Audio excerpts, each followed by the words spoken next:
We're live. When do you want to go live? So,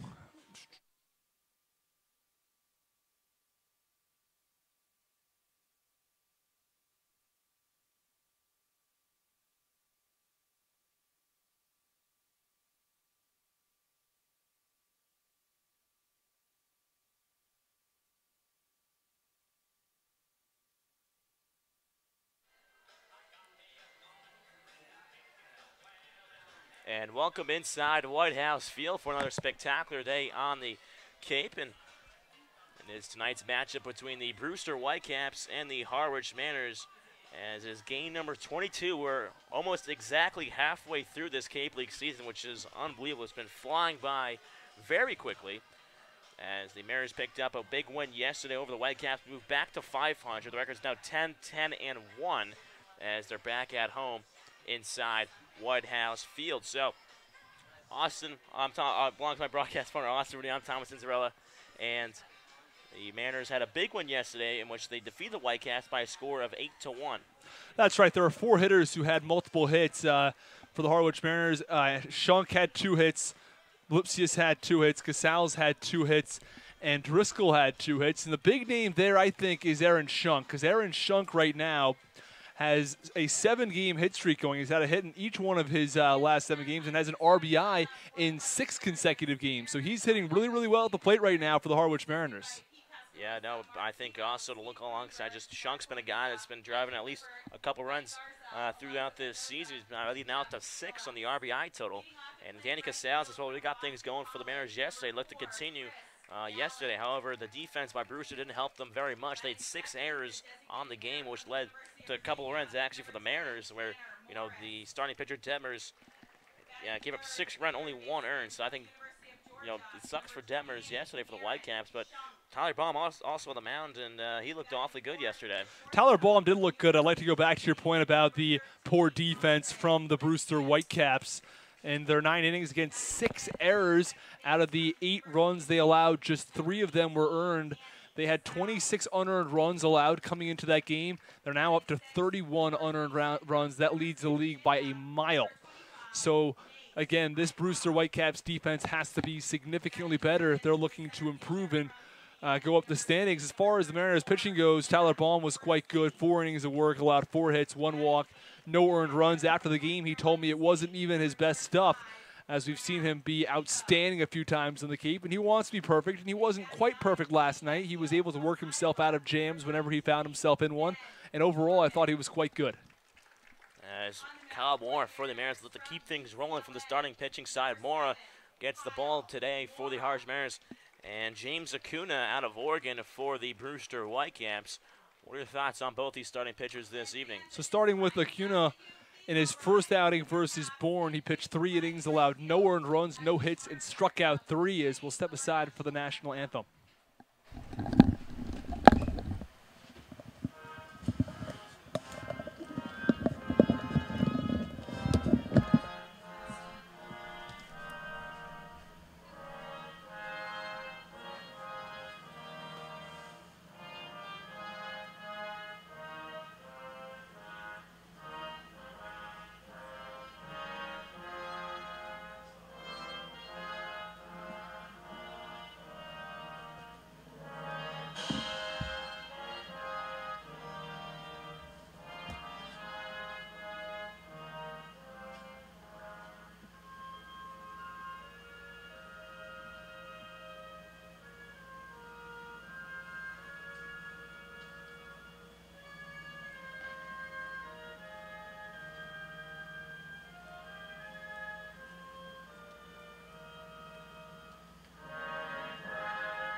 Back from White House Field, Austin Rooney alongside Thomas Inzarella. And let's pick up right where we left off with the pregame show, talking about the starting pitchers for both sides. For the Harwich Mariners on the mound tonight is Kyle Mora. And Mora's been pretty good this season. It's been, I guess, a tale of two starts, though. He had a first start in which he struggled, but he came back on very strong in his second outing, didn't allow a single run. Yeah, Mora so far has been exceptionally strong as back in Bourne. His first outing kind of got a little roughed up, but then his last time out, he looked like a different Kyle Mora, and that's what, if you're Coach Enger, you like to see from Mora, especially when in 5 innings, 3 hits, 2 runs, just one of them earned with 1 walk and 5 Ks against the game in YD. They went into extras, so that was extremely strong. And again, Tyler Baum also followed Mora, so first pitch almost underway from White House Field. It's been a little bit of an overcast day now as the sun was out about 2 hours ago. All of a sudden, the clouds have taken over. Wind blowing out towards left center field. Temperature around 77 degrees around first pitch. Yeah, earlier today it was a beautiful day here on Cape Cod, but temperatures, as you mentioned, have gone down, and it looks very cloudy, almost stormy as the wind is blowing at White House Field. But there is no rain in the forecast, although, as we know, Cape Cod weather could change the drop of a hat. Cape Cod is the weather like that, it can change at any second, and that's what Cape Cod's known for, with the fog or the rain rolling off the ocean. As we take a look at the Harwich Mariners defense this evening, playing in left field is Ben Norman, and center field Matt Gorski. In right field is Chris Galland. At third base is Aaron Shunk. Shortstop Andre Lipsia. Second base Danny Casals. First base is Nate Eichhoff. Behind the plate is Brad Devo. He's doing the catching for Kyle Mora. And going through the Whitecaps lineup, is leading off is the center fielder Ray Alejo out of Tennessee. The right fielder batting second, Justin Ammons. And the 3-hole is the second baseman Mike Massey. And the cleanup spot is the designated hitter Jesse Franklin. Batting fifth is Chris Wright. In the 6th hole is the catcher Christian Malfetta. Batting 7th is Ike Freeman. And the 8th spot is Brandon Wolf. And running at the bottom is Gage Workman, the third baseman. So digging in from the right-hander's batter's box is Ray Alejo. Brewster wearing their road aqua-colored uniforms. Mariners wearing their home cream. I guess it could be the battle of the uniforms today. These are my 2 favorite, I think, colors, uniforms on the Cape. And the first pitch from Mora. Speed pitch is in there for a strike, and we're underway from White House Field.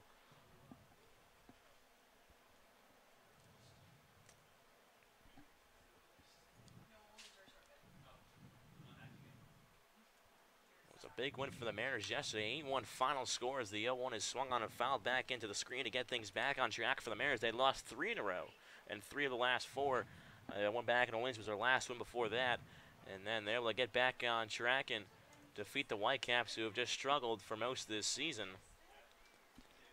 Yeah, and Alejo, who's standing at the plate right now, who did not play in last night's game, actually has been struggling as of late. He's just 1 for his last 16 at the plate. The 0-2 is check swing, and it gets away from Debo.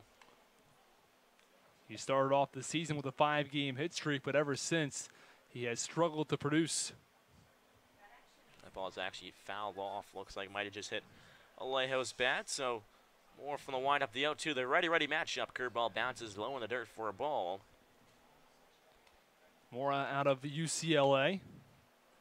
And a really strong year this past season over at UCLA. At a 1.69 ERA and an outstanding 0.77 whip. As the 1-2 fastball runs up and outside for a ball. Can't even back up now at 2 balls and 2 strikes on the right-hander. Alejo out of Central Florida, out of the American Athletic Conference. The 2-2 pitch is swung on a high fly ball out towards the left center field. Gorski ranging back to his right, running back and makes the catch. Just a foot in front of the warning track for out number 1. So, for those of you watching now, we finally got our video back up and running. It's just a couple problems. Made some phone calls before the game, and that's why the pregame show started a little bit late. But we're back up and running now, which is great news. We also have a new podcast coming out on Monday for Mariners Monday. The new podcast is with Chris Galland for this upcoming week. Galland's playing right field tonight. And we thank our writing intern, Liam Flaherty, for getting the video back up. So with one away is left-hander Justin Ammons. He takes a fastball low and outside for a ball. Ammons played one game in the Whitecaps uniform back in Wareham, the second game of the season. Or in a Mariners uniform, that is. As the 1-0 swung on a high pop fly over towards left field. Norman moving over to his left casually, able to make the catch for out number 2. So back-to-back fly balls induced by Moore so far, as the first 2 Whitecaps hitters of this inning have been retired. And I think there were 2 different fly balls, though. Alejo hit one near the warning track out in center field. That ball's probably hit 380 feet or so. Second one hit by Ammons was definitely more of a casual fly ball. So now it's 2 outs in this top of the first. It is Mike Massey, 0-0 game here in the top of the first. Takes a first pitch fastball that just misses off the plate for a ball. Second baseman out of Illinois. His dad actually played baseball in Illinois, so you want to follow in his father's footsteps at IU. As the 1-0 off-speed pitch gets him out front swinging. Count is 1 ball and 1 strike.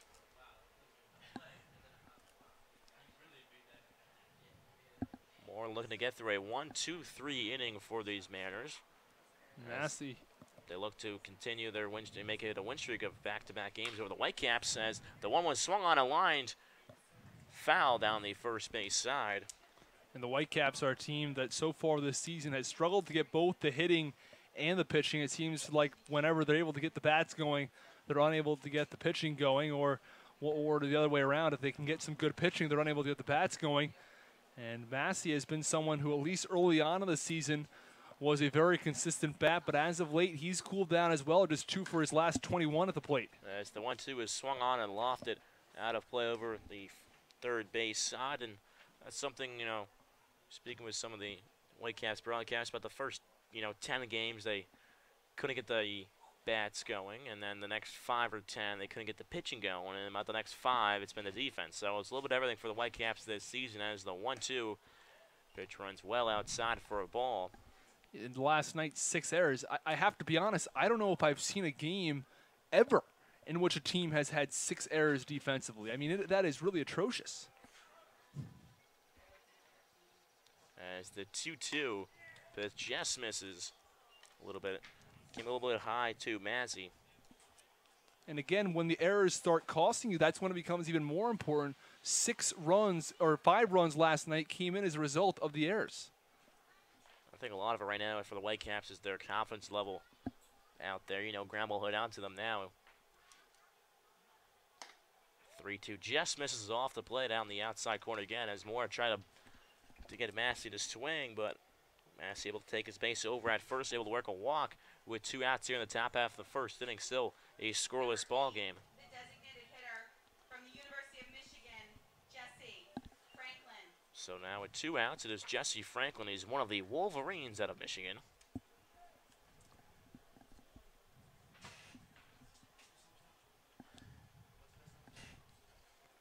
And while Franklin did not get a hit in last night's game, he was 3 for 4 versus YD on July 3rd, so he's been swinging the bat pretty well. First pitch to Franklin. Fastball spotted right at the letters for a strike. And as we know, so much about hitting is confidence. We saw it with the number of Mariners players when they're slumping. It feels like, you can't get a hit, but once you start hitting, the hits just come in bunches. It's all about how much confidence you have going up to the plate, and when you're rolling, you're rolling. As the 0-1 pitch just misses down below the knees for a ball. Count it's back up at 1-1. And you'll see some players when they'll have 10, 15 game hit streaks, and you wonder how they're able to string together so many hits. Well, the confidence level is really high during those hit streaks.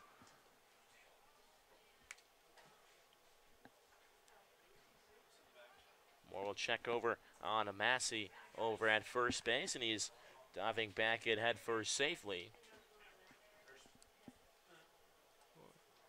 Humidity up a little bit here at White House Field. Wouldn't be surprised if maybe some fog rolled in. We saw some fog over in Eldridge last week. None in Chatham, thank God. There have been fog delays over in Veterans Field. We'll be back there later this week as the 1-1 is swung on a high pop-up over towards left center field. Norman still moving back. Goes to his left and able to make the catch for out number 3. So the Whitecaps leave one on, and thanks to the walk issued by Morby, gets out of the inning. Still a scoreless ballgame after the top half of the first inning. This is Mariners Baseball on the Harwich Mariners Radio Network.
And welcome back inside White House Field for the bottom half of the first inning. Still a scoreless ball game. Moore able to pitch a nice top half of the first inning, and we'll look around the defensive outlook for the Brewster Whitecaps today. Yeah, from left to right in the outfield, Workman, Alejo, and Ammons. In the infield, third base is Workman, shortstop Freeman, second base Massey, first base right. Doing the catching for Acuna tonight is Molfetta. And going to the lineup, Harwich Mariners leading off is Chris Gallant, Tanner Morris batting second, Shunk, the third baseman, in the 3-hole, and the cleanup spot is Lipsius. Casals batting fifth, Eichhoff, the first baseman, in the 6-hole, batting seventh is Matt Gorski. Brad Debo getting the start today, batting in the 8-hole, and Ben Norman ran at the bottom, playing left field this evening. So righty-righty matchup. The first pitch from Acuna to Gallant misses upstairs for a ball.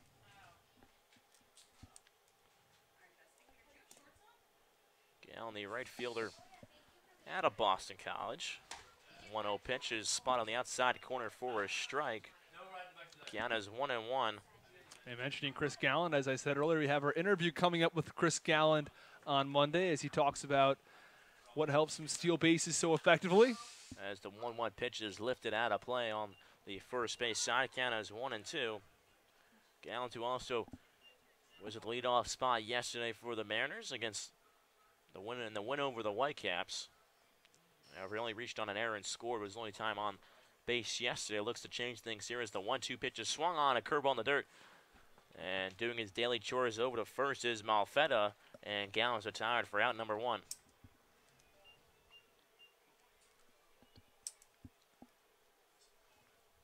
So Kuna's a guy that's, his fastball is going to be in the low 90s, around 90 to 92, and he likes to mix in that changeup on both sides of the plate.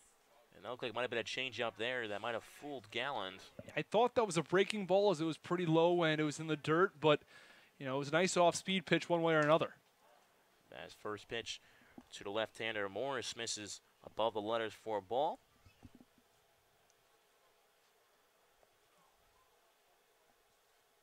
The 1-0 is cut on and missed by Morris. Seems like he was a little bit out in front of that one. Might have been the change up there. Took something off was Acuna. Acuna's made 2 starts so far on this Cape League season as the 1-1 pitch misses up and in for a ball. Kiana's 2-1 here in the bottom of the first inning. 0-0 ball game.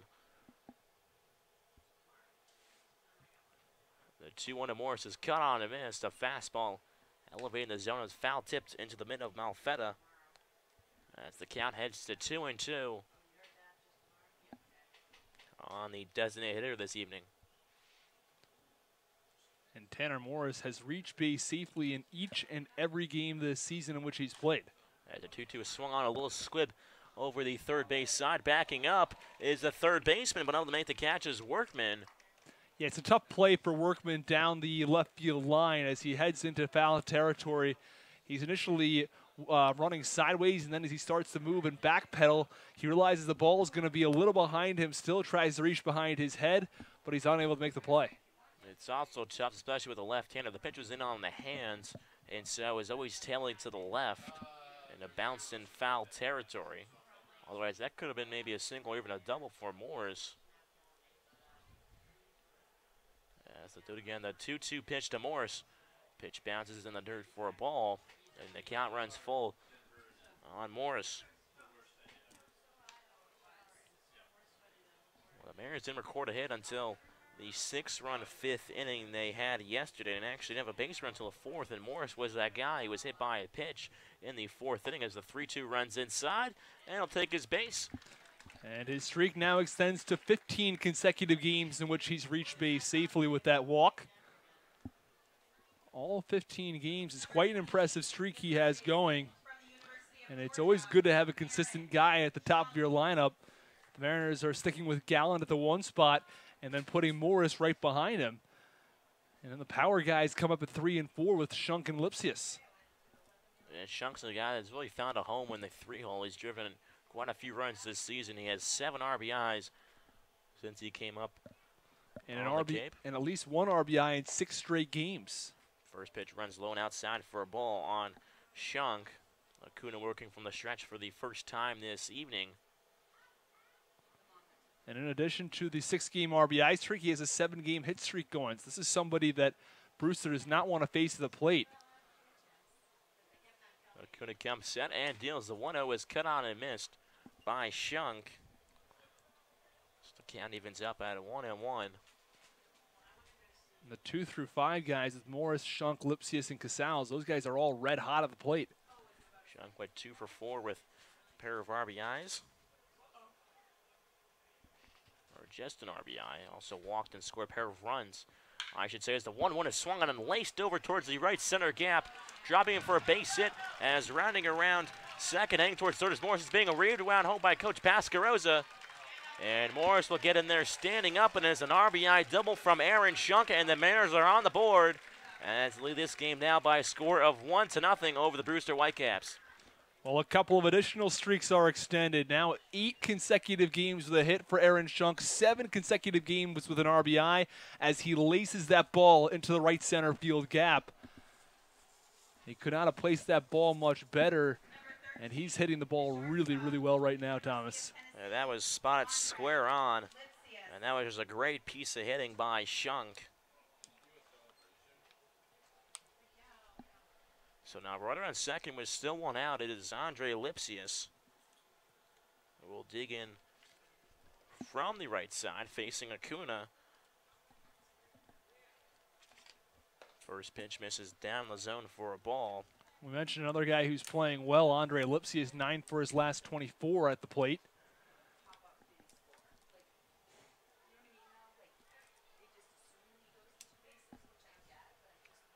Shunk off a second. Acuna fires towards home. The 1-0 is swung on and lifted over towards the right field gap. Looking back at the track and making the catch is Ammons. It looked like it had a chance. So Lipsius flies out to his fellow teammate over at Tennessee. Ammons over in right field.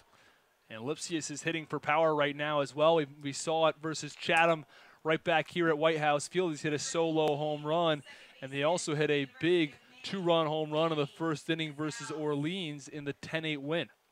And that was a well-struck ball from Lipsius. Just didn't get out enough. Again, the wind is blowing towards the left center, and that it's been changing between just towards the left side more and left center. As it begins to pick up here with 2 outs. Runner on second. First pitch, change up is in there. Misses in the dirt for a ball on the second baseman, Danny Casals, and he's another guy that's really got acclimated to the wood and bat, and he's been red hot as of late. Really got things going for the Mariners yesterday with a double in the 5th. As the 1-0 fastball bounces in the dirt again for a ball count is 2-0. Yeah, he has had 4 multi-hit games. 4 of his last 6 games have been multi-hit games for Danny Casals. He's been able to get some RBIs as well. 5 RBIs in his past 5 games. And that's why it's always important, when coaches, they preach it. When the guys are batting, below 100 or below 200 early on, it's like just wait. It's going to come. The hits are going to come. As a 2-0 pitch is swung on and lifted out of play over the hill on the first base side. The count is 2-1 on Casals. Casals is a guy, I think that's on this team. He's a fun guy to be around. I think the Harwich Mariners, his teammates love to be around him. Over on second base, him and Shunk were doing the same dance over on second base with the fishing reel yesterday. And he's got the creative nicknames as well with Coach Angler. Originally he was Spice. Now he's Cheech, is that right? He is Cheech. That's a 2-1 at Casals. Is located right at the knees for a strike. A nice pitch by Kuna there. Count is 2-2 on the second baseman.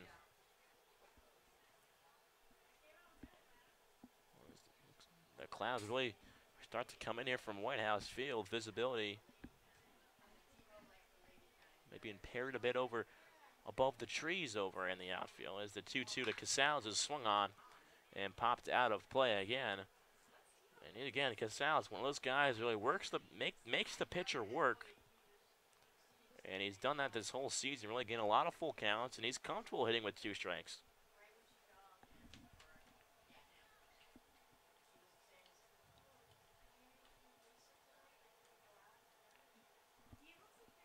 Kuna gets the sign from Malfetta. He kicks and fires, and the 2-2 pitch is swung on and rolled over towards the bullpen area down in left field. Umpire Anthony Letizio's lost all his balls just in this at-bat from Casals. As a ball boy will come over and deliver a fresh new set of baseballs. You mentioned the home plate umpire, Anthony Letizio. As you take a look around the diamond at the umpires, home plate, as you mentioned, Anthony Letizio. At first base is John Leeds. At third base is John Smorrell.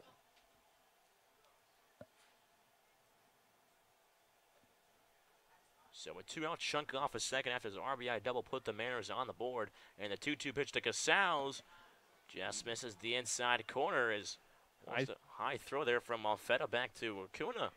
Yeah, Kuna definitely wanted that one. It looked like it may have clipped the inside corner, but Casals gets the benefit of the doubt on that call.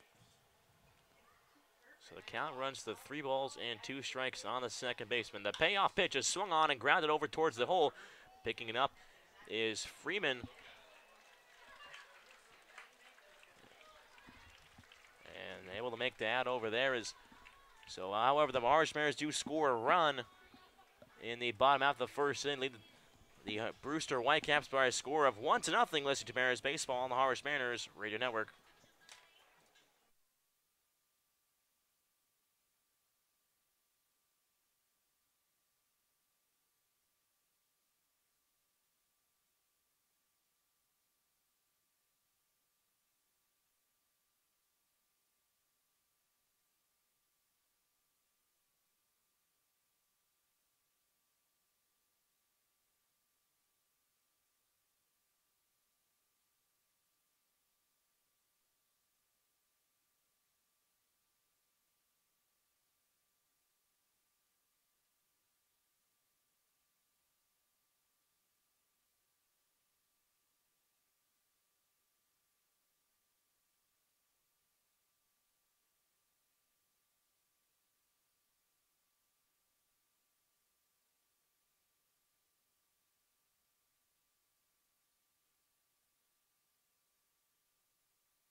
And welcome back inside White House Field for the second inning.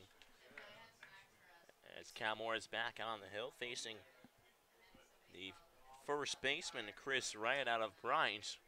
Just a hop, skip, and a jump from Providence College, my school where I attend. As the first pitch just misses a little bit high to the first baseman, Wright. Mora pitched 18 pitches in his first inning of work, and overall looked pretty good, I thought. It's important that he starts off this game well so that he can get into a groove early on. 1-0 fastball is fired on the outside corner, but just misses. 4-ball count, runs to 2-0 on Wright. Wright's mom played volleyball at Quinnipiac. His uncle swam and played water polo at UMass. So collegiate athletics runs in the Wright family as the left-hander takes a 2-0 fastball for a ball. Count is 3-0 now on the first baseman. There's also a little token fun fact about Wright. He was actually on the Cumberland Little League team that went to the Little League World Series. So he's shown in the big moments. As the 3-0 pitch is right down the middle for a strike. Something I always dreamed of as a young kid, trying to get to the Little League World Series. Unfortunately, I only made as far as regionals, maybe. We went out of our bracket as the 3-1 is lined over Lipsius's head into left center field. And Wright will pick up the first hit for the Whitecaps this evening with a leadoff single here in the second inning. So did you guys get almost on TV or not quite? No, not even close. Okay. We would have had. Because I know they show some games prior to the Little League World Series on television too. It's actually New England Regionals in Glastonbury, Connecticut. So that's 15 minutes from me, but no, I did not come very close at all. Oh, okay. We would need, I think, like 2 or 3 more games to advance to that, and then you have to. I don't even know. It was a long way off, I think, but I know my older brother made it somewhat far his year. He had a couple of really good players on his team, but they never made it all that close either. As Ospey pitches in there on the outside corner to the catcher, Christian Malfetta. Malfetta, who did not play in yesterday's game, gave way to Joe Donovan. Malfetta gave the nod today behind the dish. Stands in from the right side against the right-hander Cal Mora. The 0-1 is swung on and chopped over towards third. Shunk's field a throw on a second. Back on the first is in time. A 5-4-3 double play. Nicely turned from Shunk to Casals to Eichhoff. And just like that, there are quickly 2 outs here in the top of the second. Really clean fielding from this Harwich Mariners infield. You mentioned it, 5-4-3. Nice throw by Shunk over to second base, and a really nice turn from Danny Casals back onto first. And that will do away with the runner who was on first base. So Mora again working with a clean slate. I think it was like kind of an easy, nice, little easy hop over to Shunk. You didn't have to move anywhere really. It's right at him. Just move in a couple steps. So 2 outs here in the top of the second. The first pitch is swung on and popped up and out of play by the shortstop Ike Freeman. And of UNC is able to face his teammate Tyler Baum yesterday. Baum ended up winning that battle.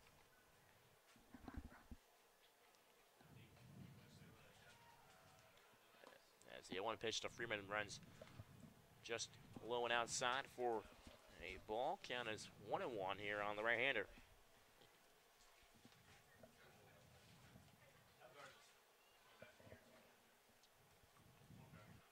Or from the windup, the 1-1.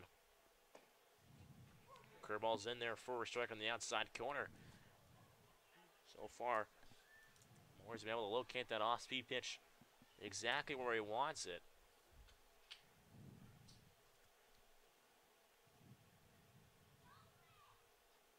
As he gets the sign from the catcher, Debo. The 1-2 pitch. Off the pitch in the dirt. Good block by the catcher, Debo, as the count evens back up now at 2-2.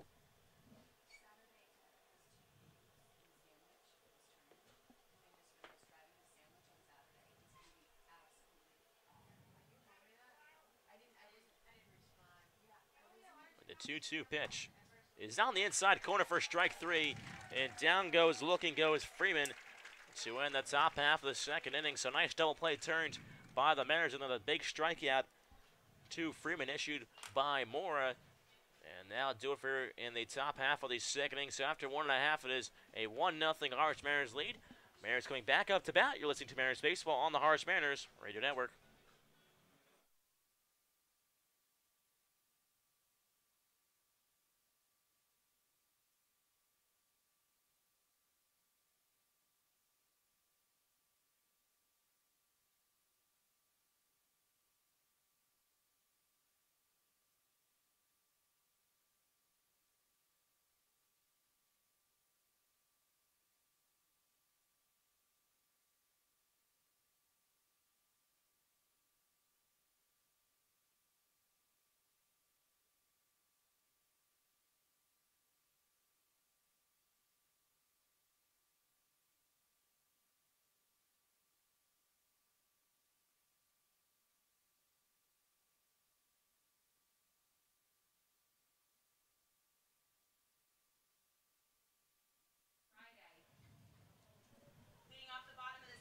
And welcome back inside White House Field for the home half of the second inning.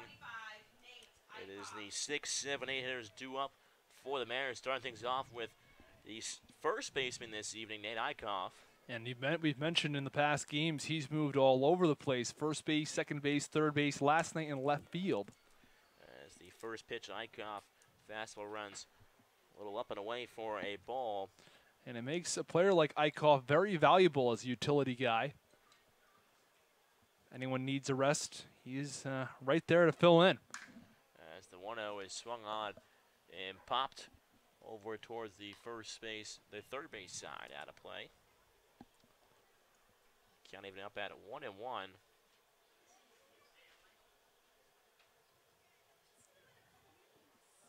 Well, Eichhoff has been down a little bit over the last couple of games. He's still 8 for his last 24 ever since getting that first hit back in Katuitt.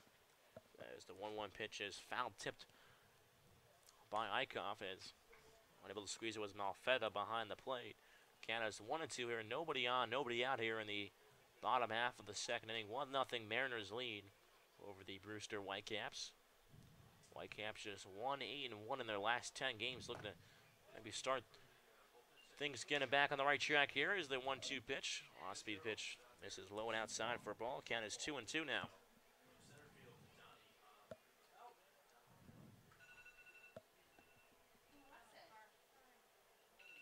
Acuna from the windup. The 2-2 pitch.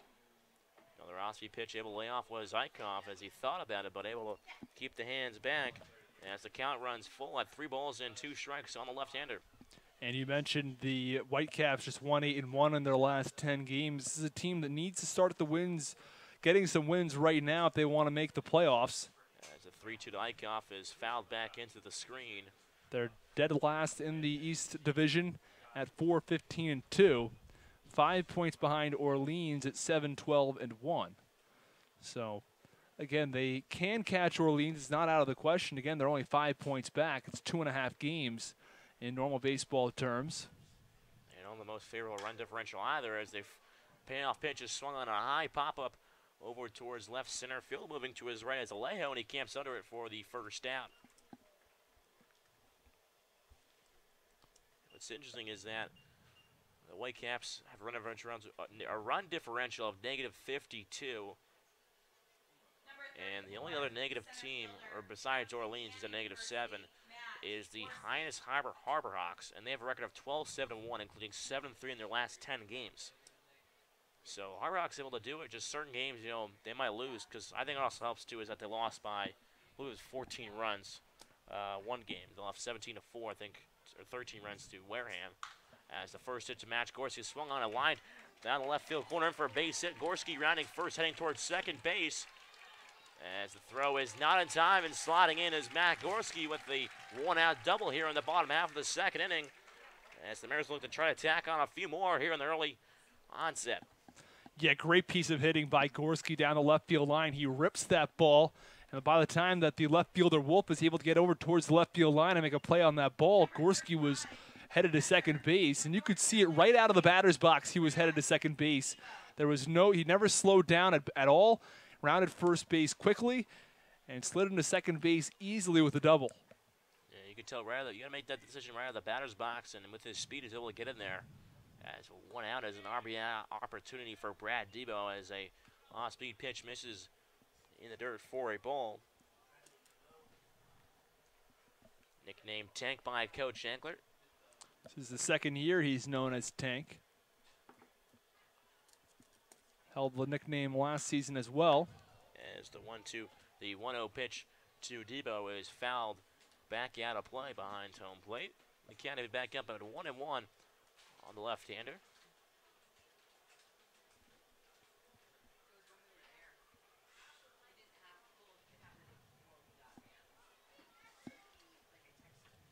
Mariners looking to provide some early insurance here, maybe try to stretch this lead out on the early onset as the 1-1 pitch is grounded over towards third, looking back, Gorski at third, and Debo's out over at first, and a strong throw back over to third gets Gorski in time, so the Whitecaps able to double up Gorski and retire Debo as that would end the Mariners inning here in the bottom half of the second inning. So after 2 innings, it is still a 1-0 Mariners lead. Listen to Mariners baseball on the Harwich Mariners Radio Network.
Learning at Curry College extends beyond the classroom and is embedded in all that they do. Curry prepares students to engage in successful careers and active citizenship with a global perspective. Explore undergraduate majors, minors, and concentrations, including new majors in accounting, biochemistry, and software development. It's online at www.curry.edu.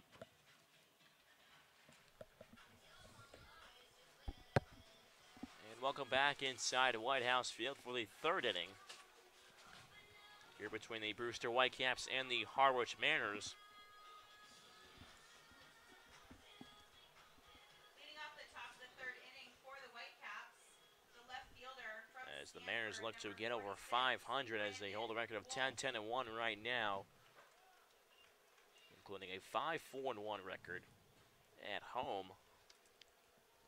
As it is the number 8 hitter starting things off for the Whitecaps. Brandon Wolf, the left fielder, facing against off the right-hander Mora for his pitch. Curveball is at the knees on the outside corner for a strike.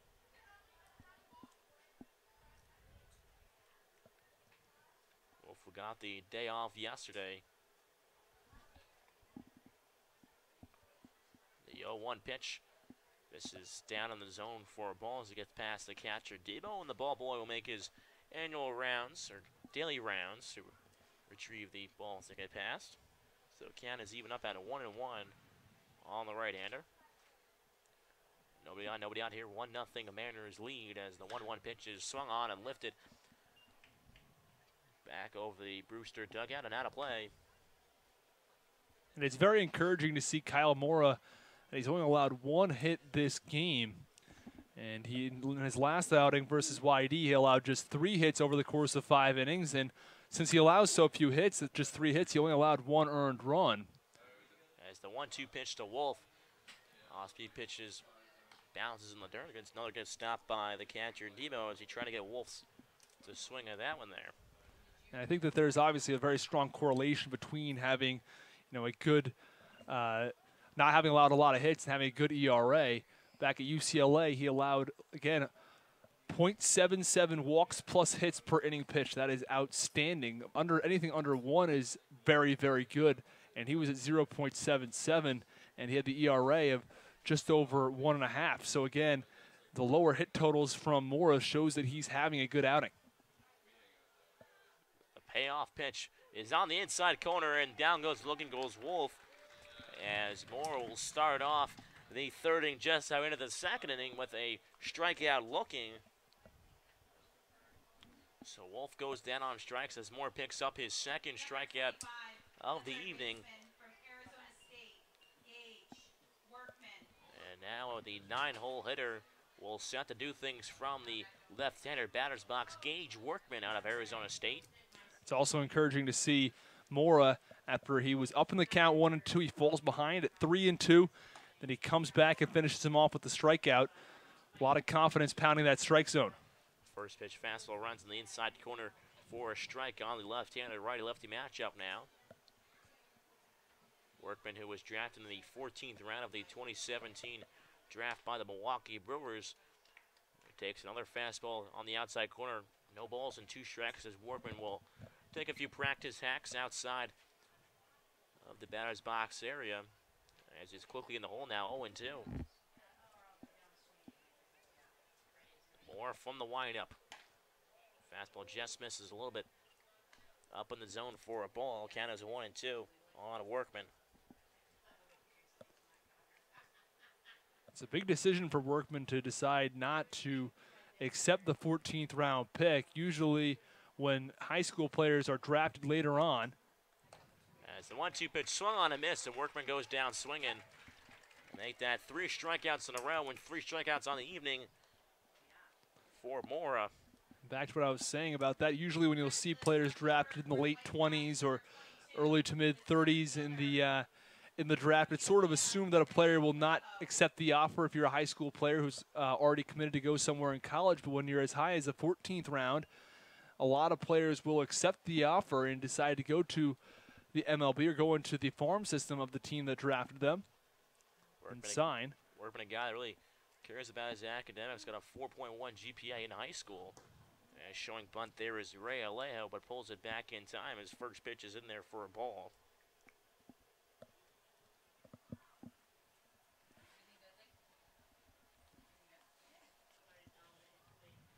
Alejo's batting .263 coming into this game. He fought out in the first and was allowed out to start the game as a 1-0 curveballs on the inside half of the plate for a strike count as 1-1 on the right-hander. So 2 down here in the top half of the third inning. 1-0 Mariners lead as the 1-1 fastball just runs a bit inside. As Alejo's ahead in the count now, 2-1.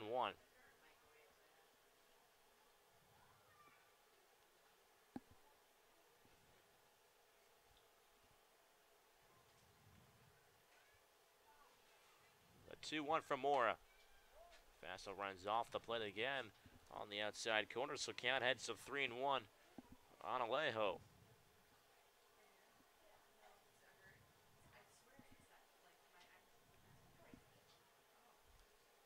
Brewster's trying to scratch across a run, maybe here, or maybe with 2 outs, as the throw-in pitch is swung on and lofted out of play. Count runs to 3 balls and 2 strikes, and this is a team that at times has not had the bats there. Only got 1 run yesterday in the loss to Harwich. They had 10 hits. They actually out-hit the Mariners last night 10-9, despite the fact they lost. Only put up 1 run on the board. As the payoff pitch is swung on a line drive over towards the left side. Norman going back and will play it off the wall as it was off the Dairy Queen sign over there in left field, and a good throw by Norman. But the speedy Alejo just gets in there, and that was perfectly played by Norman, and a strong throw almost gets Alejo over at second. That ball was actually off the wall, as you mentioned. You don't see that many balls off the wall because the fence isn't super high here, only probably about 5 or so feet high. But it hits right off the middle of the wall and off the Dairy Queen sign, as you said, and Norman was right there to play the ball. There's not much of a deflection off of a chain link fence like this. So Norman was right next to the wall, fielded it perfectly, and threw a dart over to second base. Just wasn't quite in time to get Alejo. It's a good recognition of Norman, able to be aware of where he was on the field and just turn and throw into second base, and it was a pretty good throw. As now with 2 outs and Alejo off of second base is the left-hander Justin Ammons. Out of Memphis, Tennessee, as Alejo goes towards third. The throw from Debo is not in time, and Alejo, the speedy Alejo, able to get in there at third. Outstanding steal by Alejo. And you know, it's a bit of a gutsy call there. I'm not a huge fan of stealing third with 2 outs. I can see stealing third with 1 out maybe. I don't really like the decision to steal with 2 outs, but Alejo is in there easily. It's an outstanding jump, and even though it's a good throw from Debo, it's not even close because Alejo was there really early. I think maybe Moore might have not have checked on him, and he was able to get a big lead and just got the green light to go as the 1-0 pitch to Ammons. Just misses the outside corner for a ball. Count is 2-0. That's what some guys do. They can pick up on what the pitcher is doing. And that's a lot about what it is. You have to understand what the pitcher's timing is.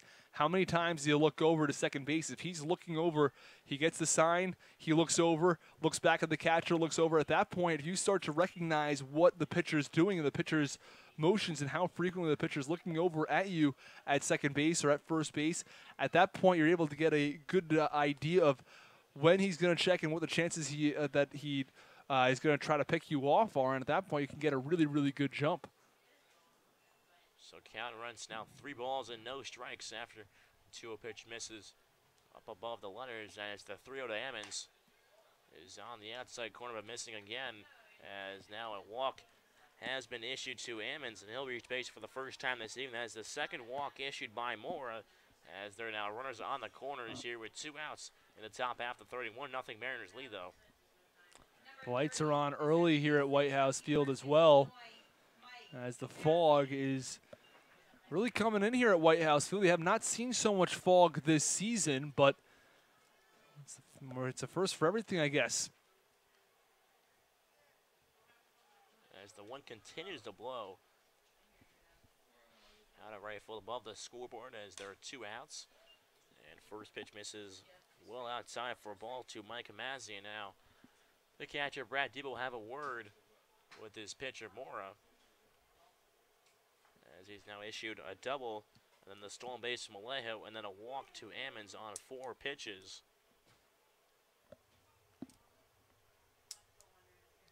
As Debo will run back behind the dish and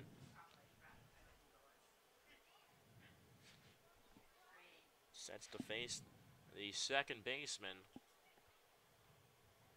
with 2 outs. Moore comes set, kicks and deals. The 1-0 pitch misses low and outside for a ball. Count is 2-1, 2-0.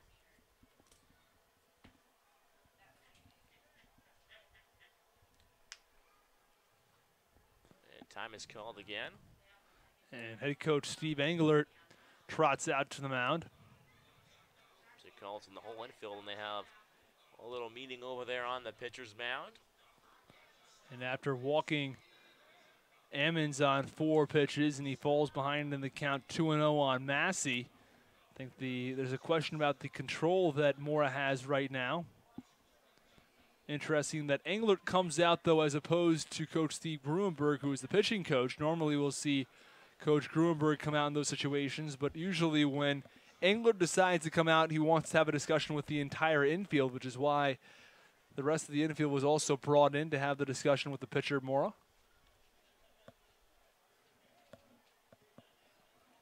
So with 2 balls and no strikes on Mazzi, runners on the corners. Ammons off at first, Alejo off at third with 2 outs, and the 2-0 pitches over the heart of the plate for a strike, and Mora's found the zone again. And Mora has looked generally pretty good, I've thought, so far tonight. He has not had perfect command. He has 26 strikes thrown, also 26 balls, and you want to have significantly more strikes than balls, and when you're at that even level or so with the same number of strikes and balls, it's generally not a great number, but still he's been able to work through it. He's only allowed 2 hits. He's allowed the walk, but generally I felt that he's had good stuff. As Moore will check on Ammons over at first once more, throwing back a second time. Trying to keep Ammons from getting a jump over there. Especially with the runner on third base right now, it's very possible that we could see Ammons head off for second, try to put 2 runners in scoring position. As a The 2-1 pitch runs outside again into the right-hander's batter's box. Count is 3-1 on Massey. And also, when you have a runner stealing second, the catcher has to be very wary of throwing, because if the runner at third takes off for home, they can get an easy run off of that. If Debo thinks he can nab him, he'll definitely throw down.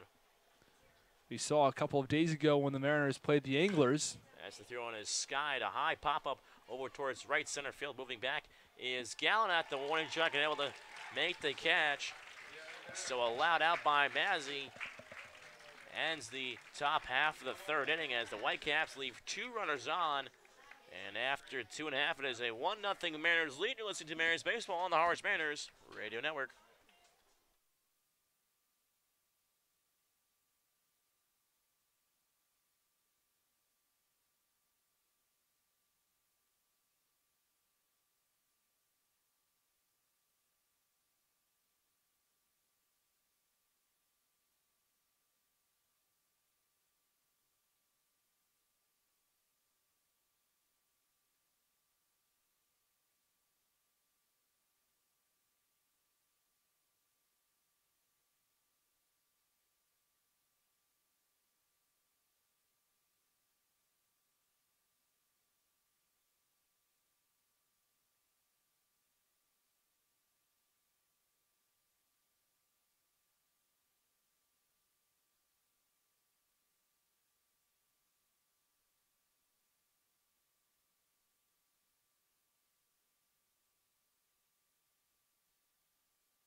And welcome back inside White House Field for the home half of the third inning. The fog continues to roll in here.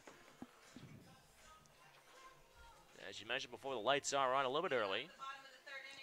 Yeah, sun's not going to set for about an hour in Harwich, but lights are on early because of the fog and the wind.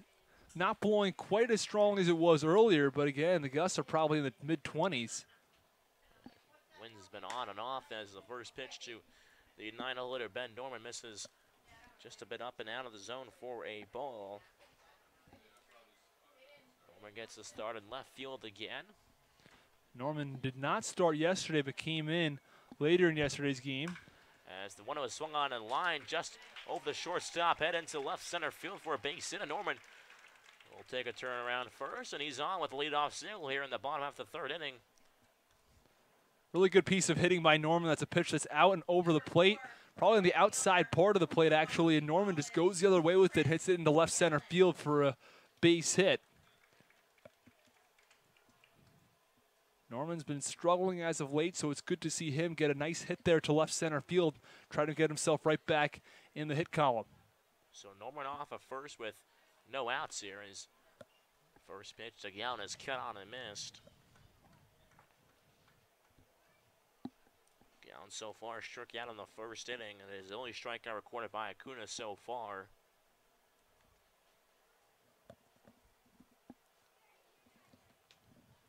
As Acuna comes set.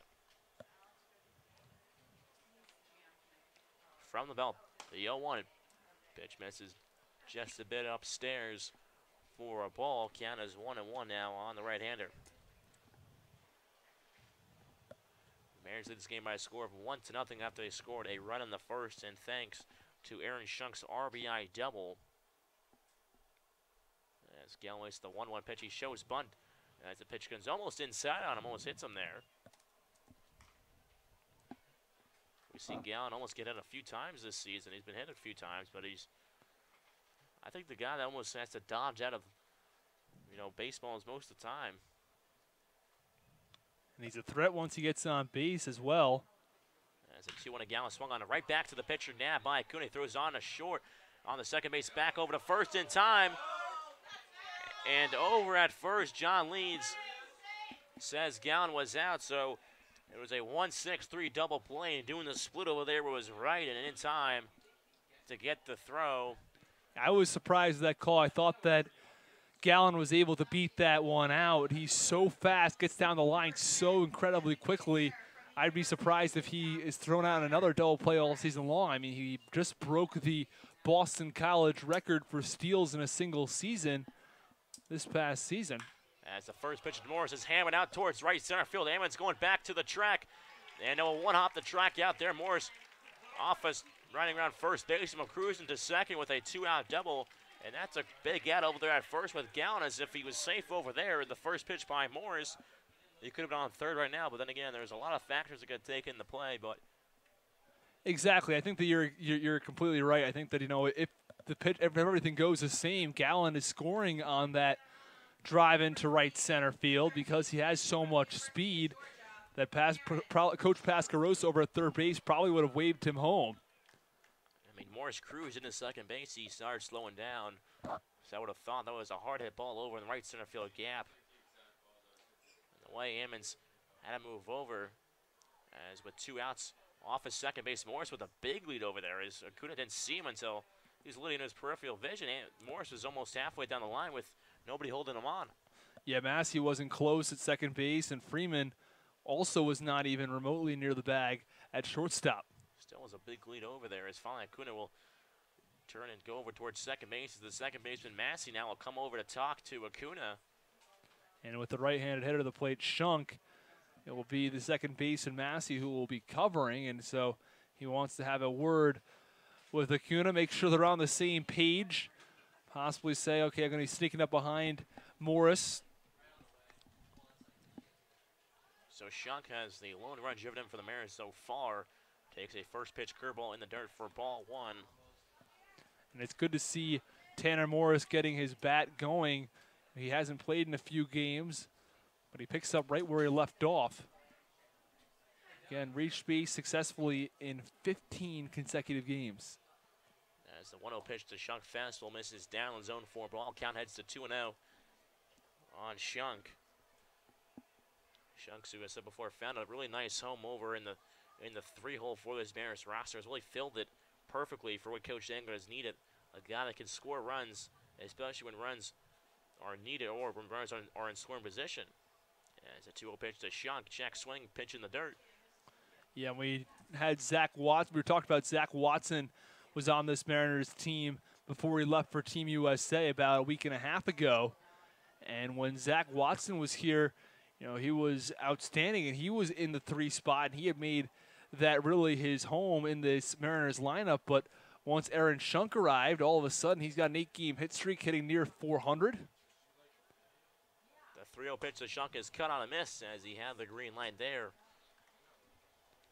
Yeah, you don't usually see a hitter get the green light, or even if he does, oftentimes, you know, he'll decide to lay off anyways because you want to see if you can take that 4th pitch for a ball, make the pitcher throw you a strike. But Shunk thought he saw something good there, so he took a big wave and a miss.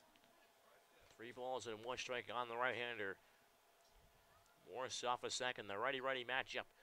Pitch runs low and outside for a ball. Shunk drops his bat right at home plate and will take his base over at first. So with 2 outs, there's something brewing for the Mariners after the double by Morris and then the walk by Shunk. As that is the first walk issued by Acuna this evening. Yeah, and with Lipsia stepping into the bat from the right-handed side, you know, it doesn't get any easier for Acuna. This is somebody who's hitting very, very well at the plate right now. Almost hit a home run to right field back in the 1st inning. Lipsia's from the back of the right-hander's batter's box. The first pitch runs up and inside, and that would not be a very comfortable spot to get hit right on the face area. Is that why a lot of guys now who have been hit on the face were the kind of the guard on the front side, like Giancarlo Stanton, after he got hit in the jaw a couple years back with the Marlins. As the 1-0 pitcher runs well outside, and having to scramble back there is Malfetta. I know in Little League, everybody has a cage around from the chin area all the way up to the top of the batting helmet. Sort of like a catcher's helmet or a hockey goalie helmet. That's interesting. I know a couple kids had that, you know, growing up.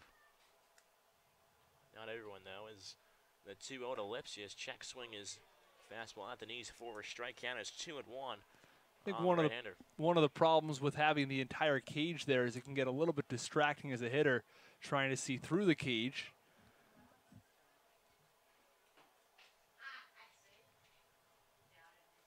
Coming set as Acuna. Runners on first and second. The 2-1 is swung on And it is lofted over towards right field, a high pop-up as Emmons is under it, and Lipsy is retired for the third out. So the Mariners leave runners on first and second.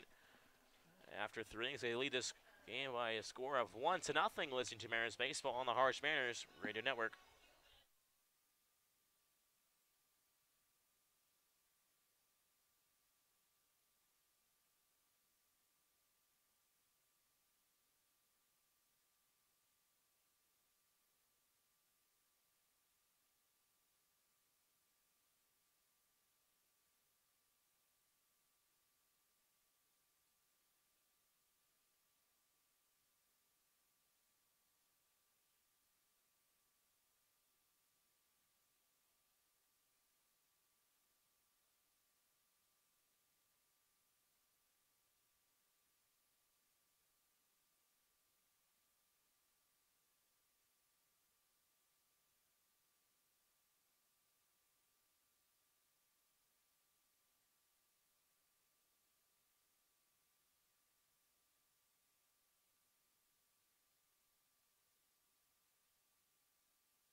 Back from White House Field in the top half of the 4th inning, Austin Rooney alongside Thomas and Zarella as the Harwich Mariners lead the Brewster Whitecaps 1-0. Mariners won the first game of the home-and-home series yesterday by a score of 8-1. Looking to sweep this series as the cleanup hitter, Jesse Franklin, steps in from the left side. Mora has now thrown 55 pitches on the evening, 28 strikes, 27 balls. Someone who is normally a reliever at UCLA as the first pitch is cut on, a high pop-up down the first base side. Eichhoff moves into foul territory and makes the catch. The ball was moving a lot on him, and he ended up having to reach his glove pretty far out to make that catch down the first base line. And maybe some top spin in the wind also as well. It's been shifting a couple times, either blowing out towards left center or just straight away. So able to maybe carry it on just the last second, especially the way that one was popped up. It was very high in the air. The wind might have taken that one. And Chris Wright also steps in from the left side. First pitch, fastball in the upper part of the plate, and the count goes to no balls and 1 strike on the left-handed hitter. And for all the talk about hitters struggling at the plates, there are a few guys in this lineup from Brewster who are hitting well as the pitch is a line drive over towards shortstop. Lipsius fields it on a hop and throws over to first. They're 2 away. Quick 2 up and 2 down from Kyle Mora. That has to feel good for him after he worked a couple of really long innings. Yeah, it was a nice job by Wright there. He actually thought he almost had a base hit, but Lipsius able to field on a hop as he just got off the edge of the barrel, and Lipsius playing shortstop tonight, able to retire right over at first. And Moore has run a couple of tough innings, but, I think, always after those tough innings, you feel you get a little more confidence in your stuff. Haven't gone out of it. And the first pitch to the 6th hitter, Christian Molfetta, misses low and outside, count 1-0. What I was saying earlier is, despite the fact that this team has struggled to hit overall, Franklin still has a batting average of .333, and Massey's over 300, and Chris Wright has been coming along pretty well. So there still are some guys who are hitting as the 1-0 pitch misses outside. Count 2 balls and no strikes to Molfetta.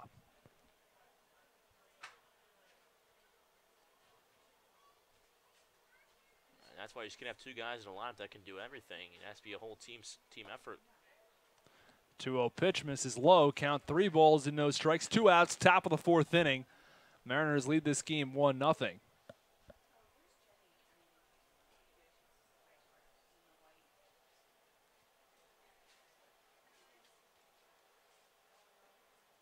A 3-0 delivery misses low into the dirt, and Kyle Mora issues another walk.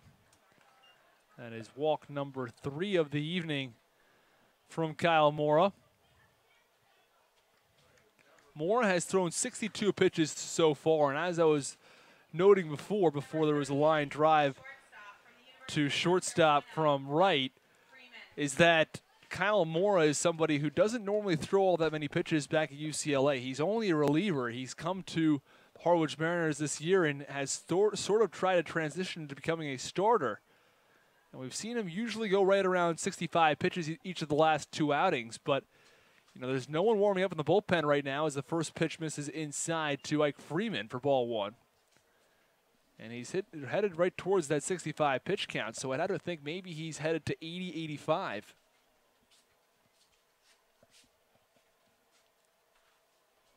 The 1-0 delivery. Fastball on the outside part of the plate. Count 1 ball and 1 strike. We mentioned earlier how Mora has had at least a couple of streaks in which he has just thrown a lot of balls in a row. Earlier this game, it was 6 consecutive balls he threw. He just had a streak of 5 consecutive. But he's been able to work out of these innings even when he's walked a lot of hitters. As the 1-1 pitch is cut on and fouled off down the right field side. And the count 1 ball and 2 strikes. Freeman steps back in from the right side. Runner on first base, 2 outs. Top of the 4th inning, a 1-0 Mariners lead.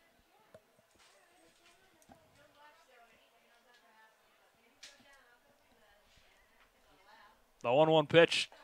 This is low. Count goes to 2 balls and 1 strike on the right-handed hitter.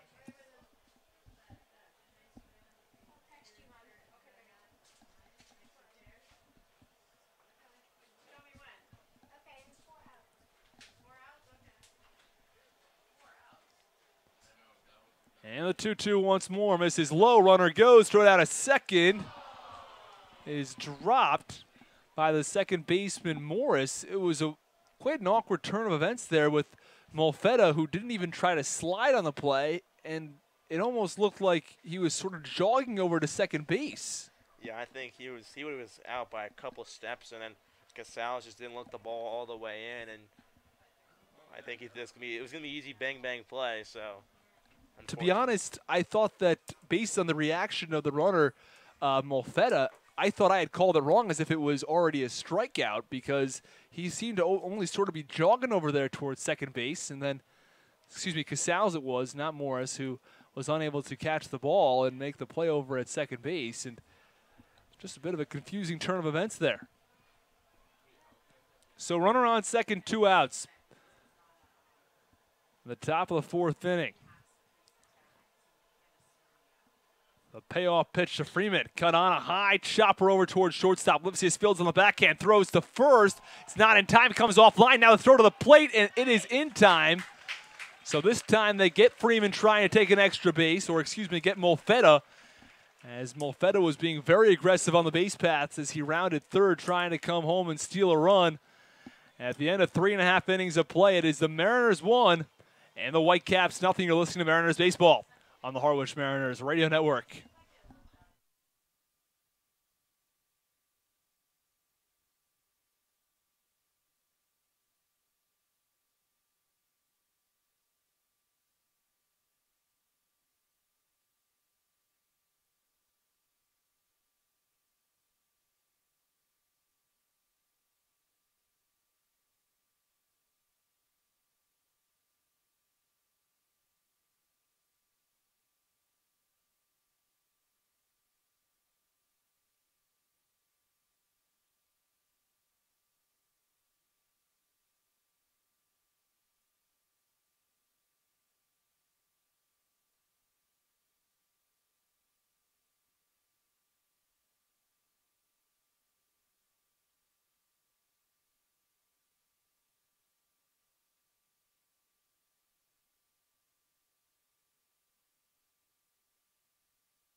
Bottom half of the 4th inning, the Harwich Mariners lead this game 1-0 as Danny Casales has set to step foot in the right-hander's batter's box. And Thomas, talk about that last play in the top half of the 4th inning.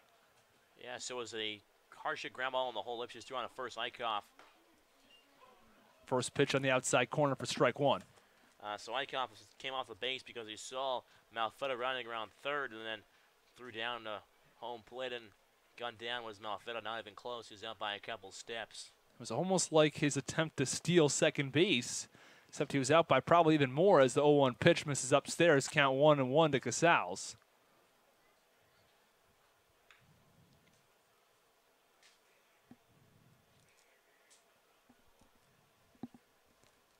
And the 1-1 delivery misses low and outside. Count 2 balls in 1 strike on the right-handed hitter.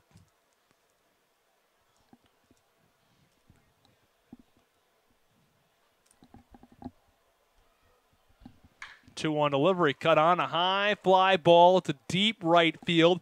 Heading back is Alejo towards the track and makes the catch in front of the wall. There's one away in the bottom half of the 4th inning. A couple of hard-hit balls this evening. That's just another one from Danny Casals. We've seen Lips just put some good wood on it. Morris as well, Norman. A lot of hard-hit balls, and that's what can start happening once you get used to the wood here on the Cape. From the University of Virginia, Nate Eichhoff. Nate Eichhoff looks to get himself on base with 1 out in the bottom half of the 4th inning. First pitch to the left-handed hitter. Misses outside. Count 1 ball and no strikes.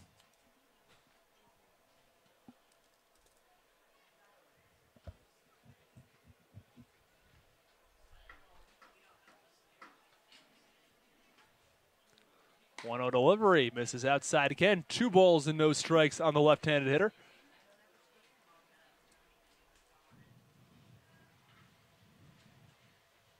Eichhoff restraps his batting gloves and steps back in. Base path's empty, 1 out, bottom of the 4th. Mariners lead 1-0. The 2-0. Upstairs in the count, 3 balls and no strikes as fastball from Acuna misses well out of the zone, and he's been struggling with a little bit with his control as well. He has 30 strikes compared to 28 balls.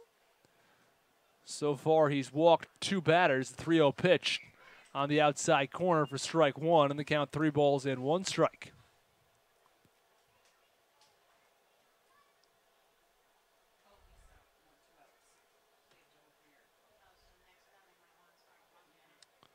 So Eichhoff followed by Gorski as a 3-1 pitch runs inside for ball 4, and it's a runner on first base with 1 out. Especially with Gorski coming up, he doubled back in his last at-bat. The Mariners maybe at least put another one off as Gorski can find a way on. Indiana University, Matt Gorski. And we're just starting to see Gorski's really good hitting come through. He hit over 350 at Indiana this past season, and his average up to 250 now. He has hits in 5 out of his last 6 games.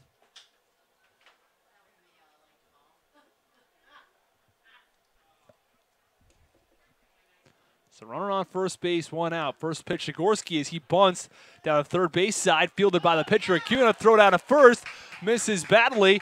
And advancing to second is Gorski. Now rounding third is Eichhoff. He'll pull on the brakes. Runners on second and third with 1 out for the Harwich Mariners.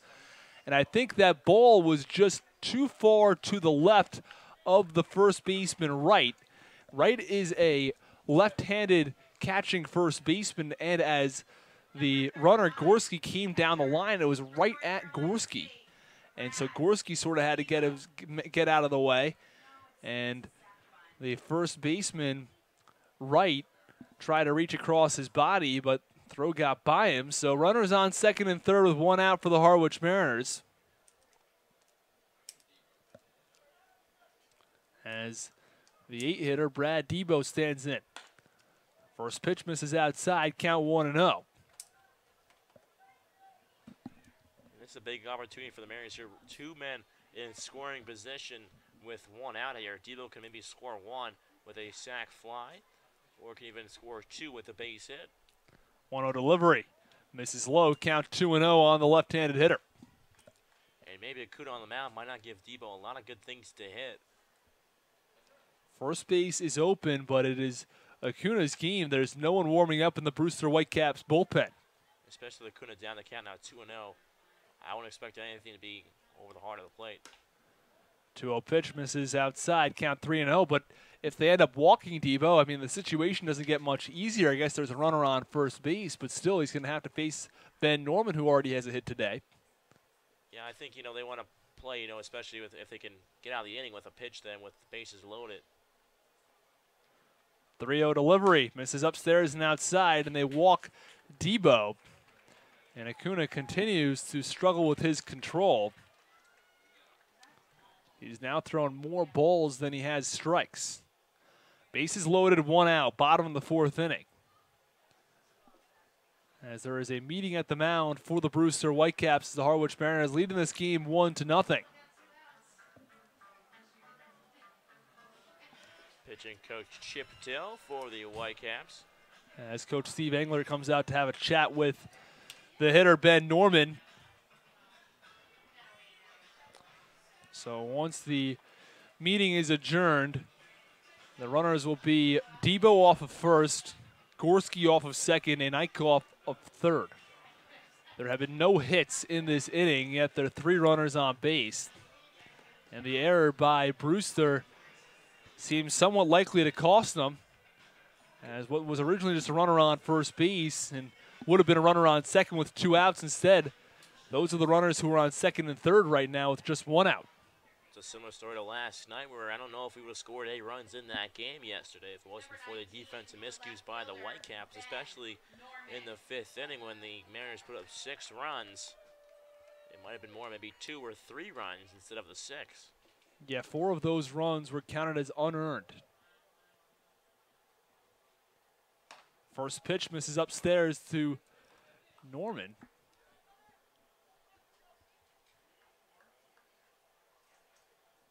Count 1-0 as he steps back in from the left side. Bases loaded, 1 out. Bottom of the 4th inning, Mariners looking to blow this game wide open. The 1-0 pitch cut on, a line drive towards left field. Left fielder Wolf makes the catch, throw to the plate, and it's cut off. Eichhoff scores. The Mariners take a 2-0 lead. Good job by Norman there. Unfortunately, Wolf's throw, even if Workman let it go towards someone, Workman cut it off over at third base. I don't think it would have given there in time. And if it would have been in time, it was actually not a bad timing, but it would have been way off the line. So. Number 4, the right fielder from Boston College, Chris. And Chris Gallant, the leadoff man, steps back in on the right side. Debo off of first, Gorski of second. 2-0 Mariners lead in the bottom half of the 4th inning. First pitch, breaking ball misses inside, count 1-0.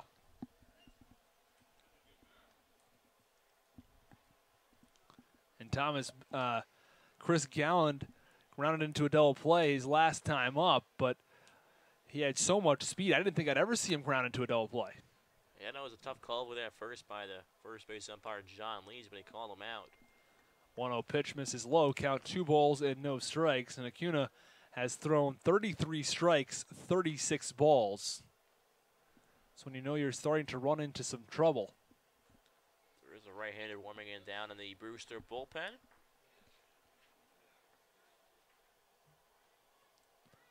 The 2-0 pitch misses inside, and the count 3 balls and no strikes.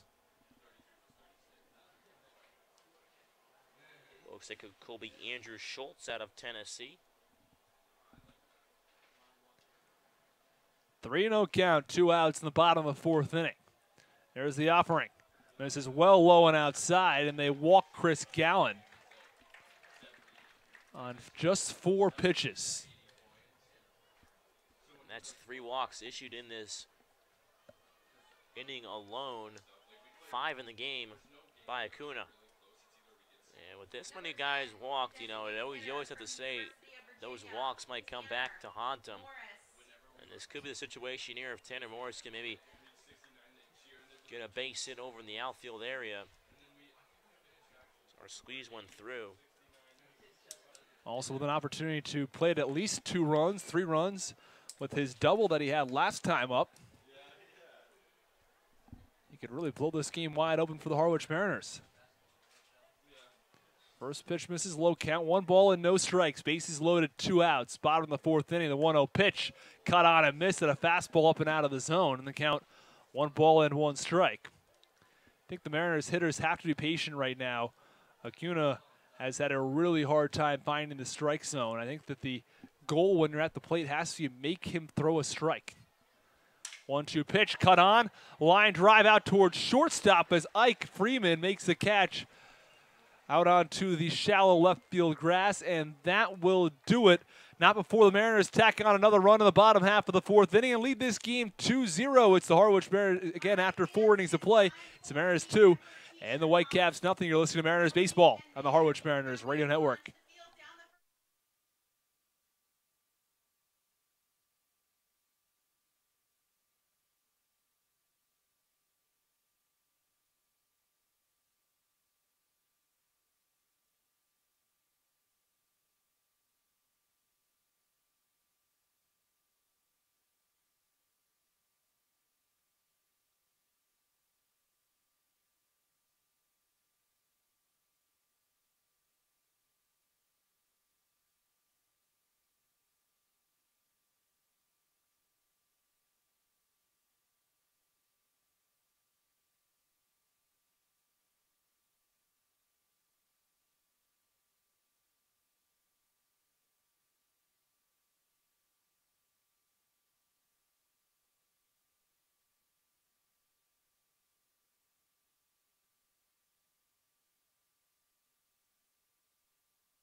Welcome back in the top half of the 5th inning. As the Harwich Mariners lead this game 2-0. Kyle Moore returns to the mound for the Harwich Mariners.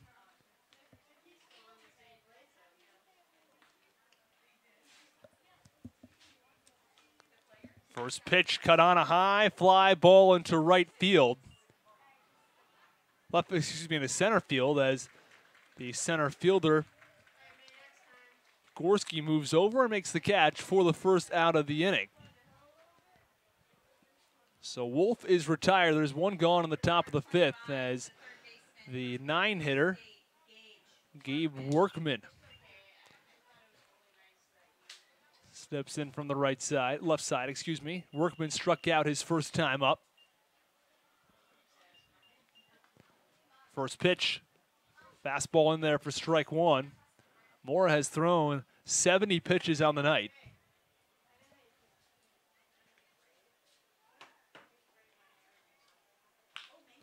And the 0-1 pitch is cut on and grounded foul. And the count, no balls and 2 strikes.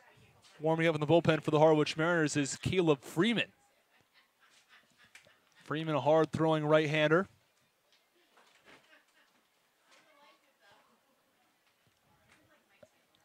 And stepping back in from the left side is Workman. The 0-2 delivery.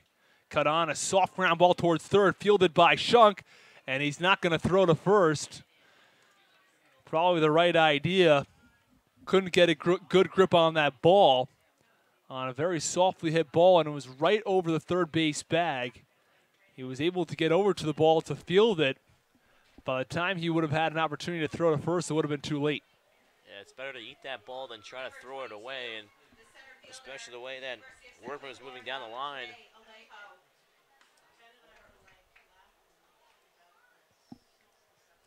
So runner on first base, 1 out, top of the 5th inning, as Ray Alejo steps into the right-hander's batter's box. First pitch, fastball in the outside corner, count 0-1.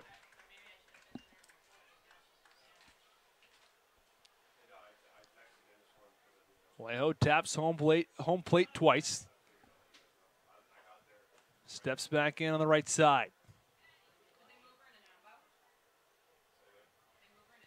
0-1 pitch.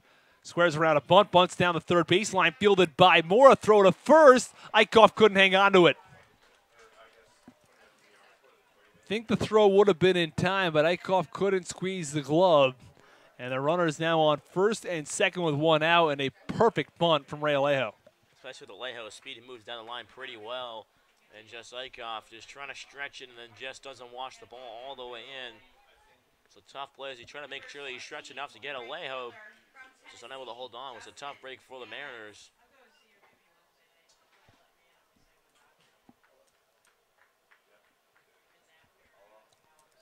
And Ammons, who is the two-hitter in the Brewster Whitecaps order, digs in from the left side. Runners on first and second, one out. The Brewster Whitecaps threatening in the top half of the fifth inning.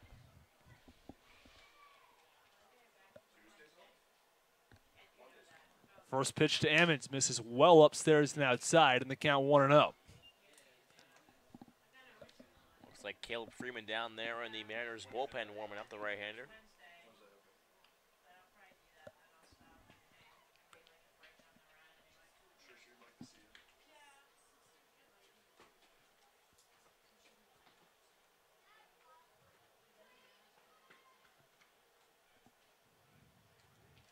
One-zero pitch. Clips the outside corner, count 1-1.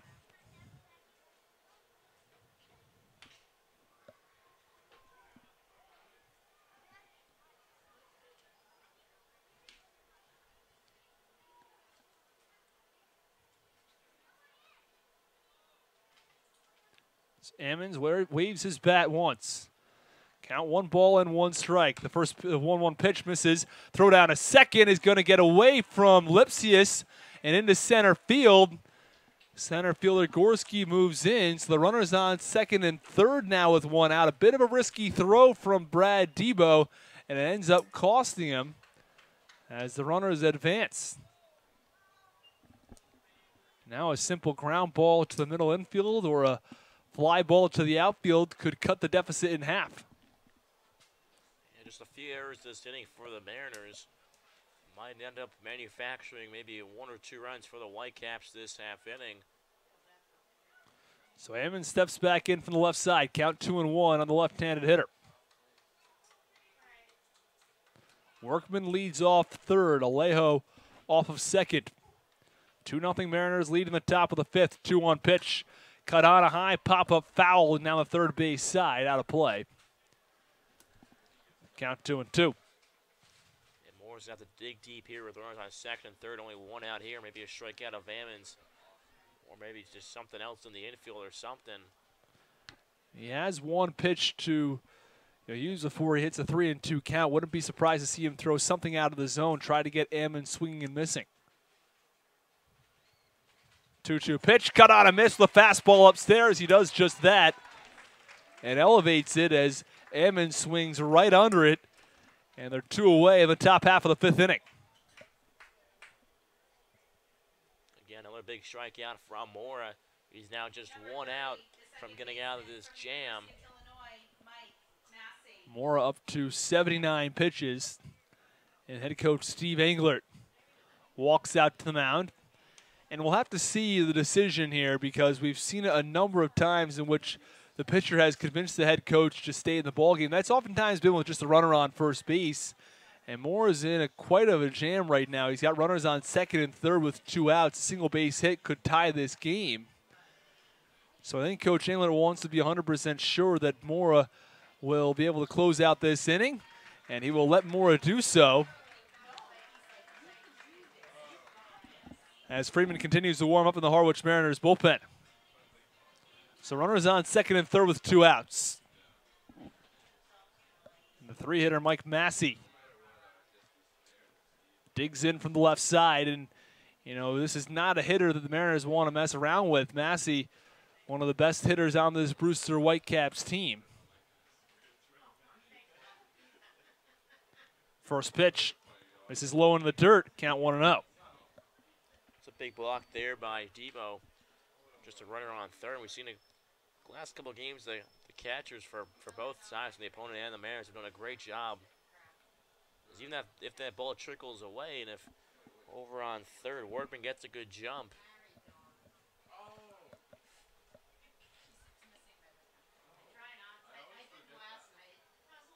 1-0 pitch, cut on a high chopper, foul down the first base line. The count 1 ball and 1 strike. And after Massey is Franklin. These are the 2 biggest hitters in the Brewster order.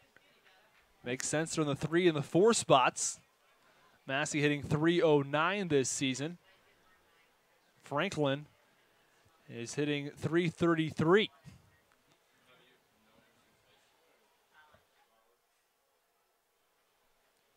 So Massey steps back into the left side. Runners on second and third with 2 outs. The 1-1 delivery. Cut on and missed at a pitch in the dirt. Really nice breaking ball from Mora, and the count goes to 1-2. Now Moore is definitely in the driver's seat here with 2 strikes on Massey and just 1 ball.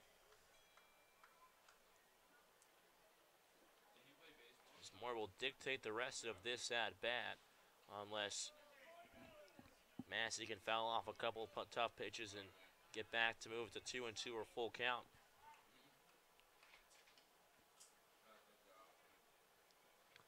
So Massey waves his bat in a circular motion. 2 outs. Runners on second and third. The 1-2 pitch misses low. Count goes to 2-2. Have to think this would be Mora's last batter if he either walks him, allows a base hit, or gets out of this inning, as Freeman has been warming up for quite a while in the Mariners bullpen.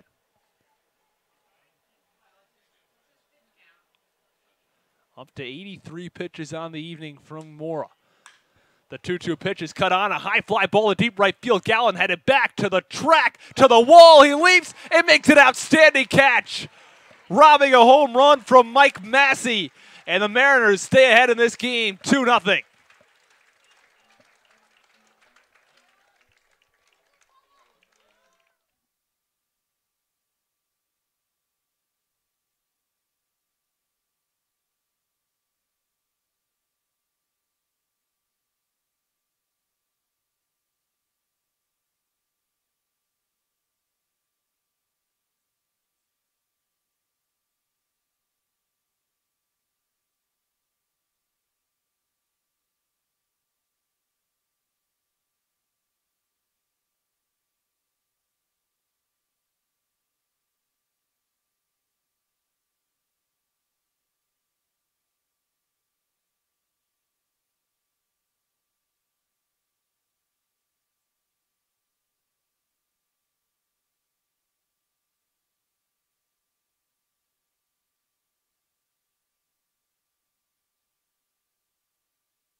And welcome back inside White House Field.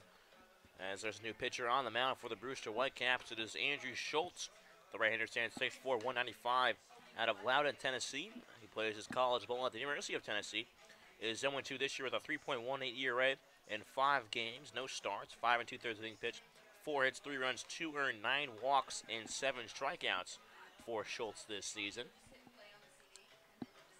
As the Harwich Mariners will send the 3, 4, and 5 hitters to the plate in the bottom half of the 5th inning as the Mariners lead this game 2-0. But Thomas, I'd like to go back to that outstanding catch to end the top half of the 5th inning by Chris Galland. Yeah, that was a crazy catch by Galland. He was able to reach for the wall, find where it was, and just jump up and make a great catch. And maybe saved a runner or 2 there. Possibly 3, as could have been a 3-run home run. I think he robbed a home run from Massey, as Shunk digs his right foot into the right-handers batter's box. First pitch to Shunk. This is upstairs, count 1-0. So the final line on Acuna, 4 innings pitched, 4 hits, 2 runs, 1 earned, 5 walks, and the 5 walks really hurt him. 1-0 pitch, cut on and missed with a fastball, count 1-1. His control was an issue all night. He ended up pitching more balls than he did strikes.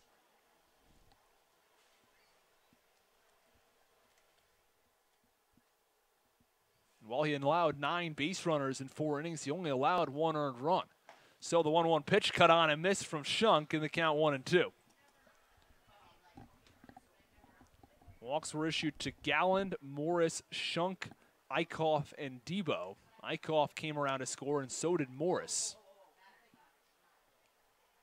So Shunk steps back in from the right side. The 1-2 delivery. Cut on and miss, struck him out. Big fastball from Schultz, and Shunk swings right under it. So 1 away in the bottom half of the 5th inning. Mariners still on top 2-0. Yeah, Schultz, the guy that plays at Tennessee. Shunk out of Georgia. Both two guys more than likely saw each other back in the SEC during play. So I believe both teams are in the SEC East. Andre Lipsius from the right-hander's batter's box. First pitch misses low and inside. Count 1-0. Now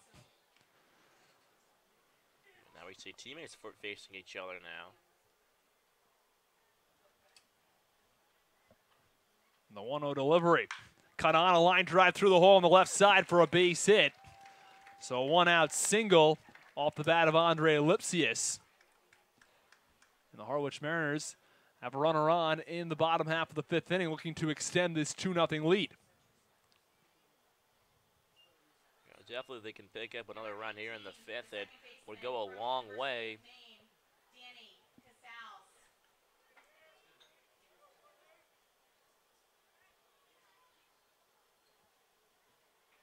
Danny Casals steps foot in the right-hander's batter's box. Lipsius leads off first. First pitch to Casals misses inside, and the count 1-0 on the right-handed hitter.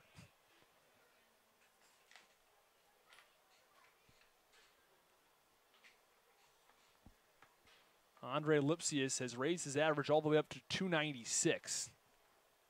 As a 1-0 delivery. Breaking ball misses low, count 2-0. 2, 3, and 4 hitters, Morris, Shunk, and Lipsius, all are hitting well. 321 for Morris, 382 for Shunk, and 296 for Lipsius. As the 2-0 pitch is cut on and missed. Count 2-1. It looks like the catcher may have been hit with something. It was not the bat, otherwise it would be catcher's interference, but I'm not quite sure what happened, but he seems a little bit shaken up. Well, the bat might not have hit the glove. It might have hit him in the backswing as well. Well, nonetheless, there's a runner on first base and 1 out in the bottom of the 6th. Catcher Malfetta back behind home plate. 2-1 pitch misses well outside, and the count 3 balls and 1 strike on Danny Casals.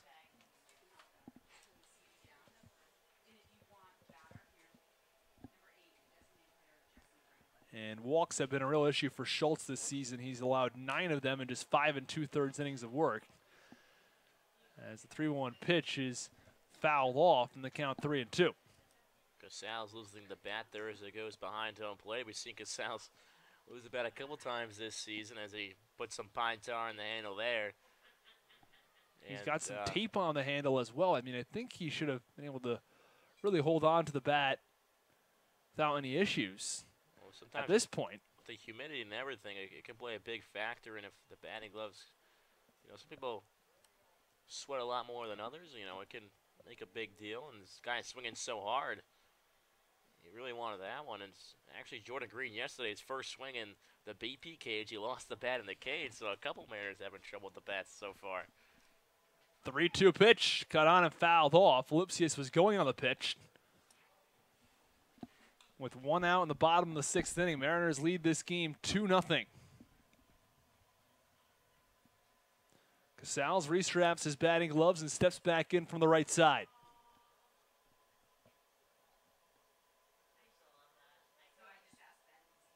Sal's is 0 for 2 on the night, looking to turn things around. Payoff pitch misses upstairs for a walk. So runners on first and second now with 1 out.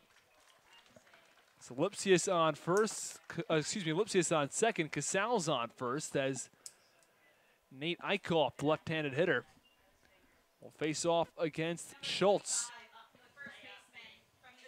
We mentioned 9 walks and 5 2/3. So in the first 1/3 of an inning, Schultz continues to have trouble with his control as he walks the third batter he faces.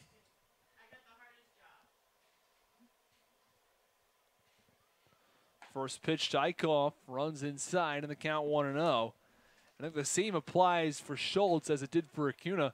Make the pitcher throw strikes. If he is having trouble throwing strikes, if he walks more than 2 batters per inning, make him throw some strikes and prove to him that you're going to have to hit the ball to get on base as the 1-0 pitch is cut on and fouled off. Count 1-1. Well, especially if he's not finding the zone, you might find yourself, in a fastball count where Schultz might only feel comfortable throwing the fastball, and Eichhoff's the guy who likes to swing the first couple pitches and jump on those fastballs. He tried to put that one in play but fouled it off. So Lipsius off second. Sal's off of first as the 1-1 pitch misses outside, and the count 2 balls and 1 strike to the left-handed hitter.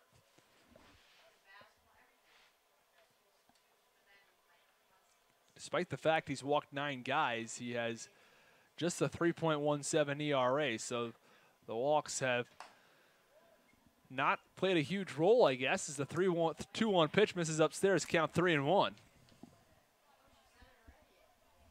He's only allowed 4 hits and the 2 earned runs during that frame.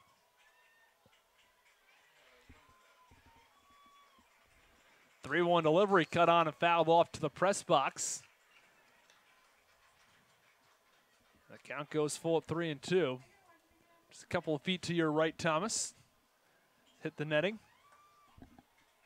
Not weary of it at all. Actually, Dak and Ellinger's almost hit by a baller in BP. 3-2 pitch, cut on a miss, struck him out. Eichhoff goes down swinging, and they're 2 away in the bottom of the 5th inning. It's a big strikeout for Schultz on the mound, even though he could have had a double play. At least retires Eichhoff. This guy has been hitting better over the last, 5, 6, 7 games. And Matt Gorski, who has seen his bat come alive, steps in from the right side. Runner goes, double steal, pitches outside, and the runner's on second and third with 2 outs. Bit of a gutsy call from the Mariners coaching staff to send both of them, but all of a sudden the Mariners have 2 runners in scoring position with 2 outs. Yeah, it's a big advancement there by the Mariners coaching staff. It'll advance those around another 90 feet. The 1-0 pitch runs well upstairs, and the count 2-0.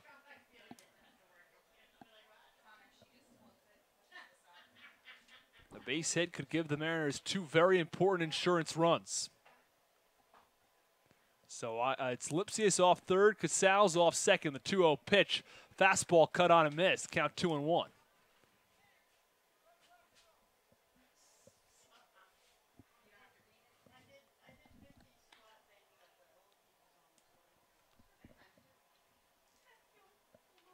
Two-one delivery misses wildly upstairs and outside. Count 3-1. Nice job by Molfetta to even catch the ball and keep it in front of him. It was well off from where the catcher Molfetta was spotted. Ran upstairs and outside and able to just backhand it. Probably missed the zone by 4 feet. 3-1 pitch. Misses upstairs with the fastball, and they walk Gorski. And the bases are loaded with 2 outs, and the Brewster Whitecaps pitching staff has had a lot of trouble finding the zone tonight. 5 walks from Acuna, 2 walks from Schultz, a total of 7 walks in 4 2/3 innings. And Brad Debo looking to drive in a couple of runs in the bottom of the 5th inning. As the left-handed hitting catcher steps in. First pitch cut on and fouled off.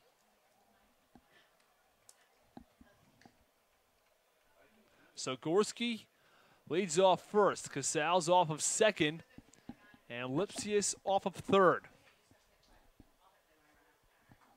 As Devo taps his feet with the bat in the left-hander's batter's box. The 0-1 delivery. The lower part of the zone for strike two. Big RBI spot for Devo. Again, bases are loaded with 2 outs. Mariners looking to extend this 2-0 lead.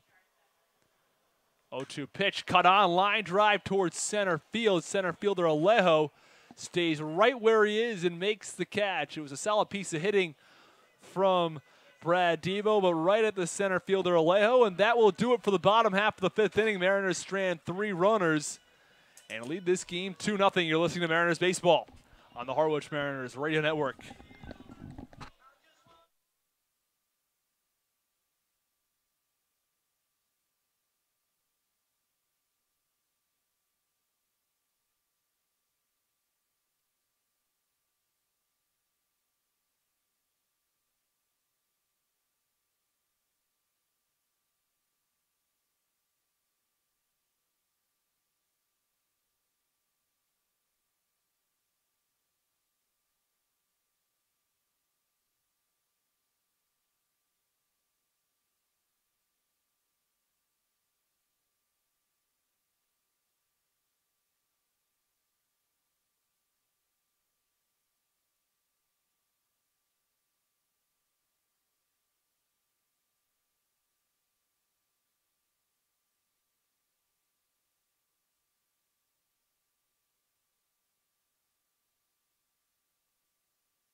And welcome back inside the White House Field for the top half of the 6th inning. New pitcher on the mound for the Harwich Mariners is Caleb Freeman, the right-handed pitcher out of Texas Tech.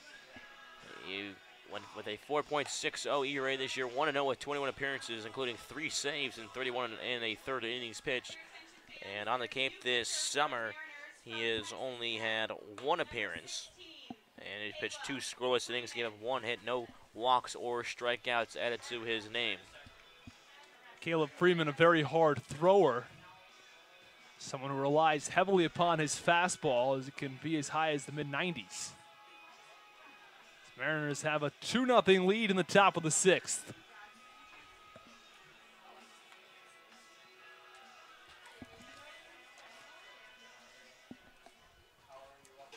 As Jesse Franklin, the cleanup hitter, steps in from the left side.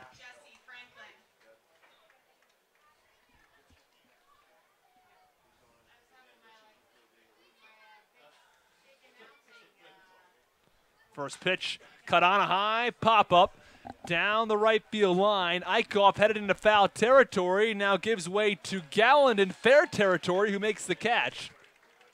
The second baseman, Casals, Galland and Eichhoff all converged out in shallow right field over towards the right field line, and Galland ended up making the play. Yeah, that ball must have carried. The wind must have took it a bit because Eichhoff thought he had all of the sun and just drew from the fair territory, and Galland came over and made the catch. So 1 away in the top half of the 6th inning. Mariners on top 2-0. As it's the 5th hitter in the Brewster Whitecaps order. Chris Wright as the first pitch clips the outside part of the plate, and the count 1-0, no balls and 1 strike. Base path's empty, 1 out, top of the 6th inning.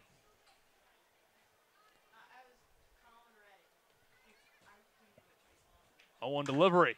Cut on a line drive to left field. Heading back is Norman, and he makes a very nice catch. He misjudged it originally, thought it was in or right at him. Had to take a couple of steps back and leaped and made the grab over his head, and there are 2 away in the top half of the 6th inning. Yeah, no, he might have misread it, and part of that might be due to the fog as well. It's tough to read some of the balls that it's caught up there, and especially in a line drive. He took maybe 1 step back, read it about to come in, and all of a sudden he realized that was going back more than he anticipated, and he got on his horse and just made a leaping catch. So we've seen that a couple times this season. A nice catch by Norman out in left field, though. Christian Molfetta, the catcher, stands in from the right side and takes a big wave and a miss at strike 1.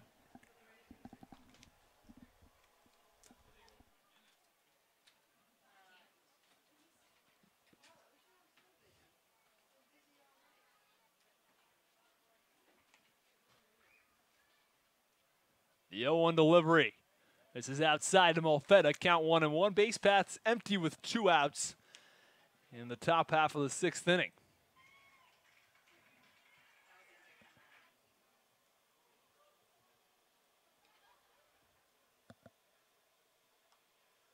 The 0-1 offering.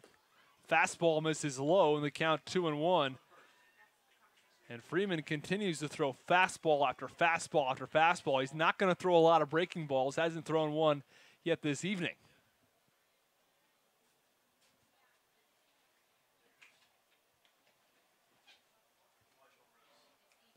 So Molfetta steps back in from the right side. 2-1 pitch. Cut on a 1-hopper over to short. Fielded by Lipsius. He'll throw across the diamond, and that'll do it for the top half of the 6th inning. So 1-2-3 inning from Caleb Freeman at the end of 5.5. It's the Mariners 2 and the Whitecaps nothing. You're listening to Mariners Baseball on the Harwich Mariners Radio Network.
Bottom half of the 6th inning from White House Field. The Harwich Mariners lead in this game 2-0. Looking to extend that lead.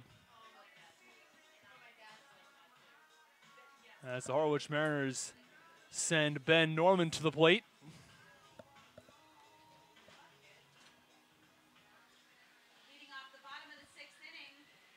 Norman is 1 for 1 with a sac fly this evening.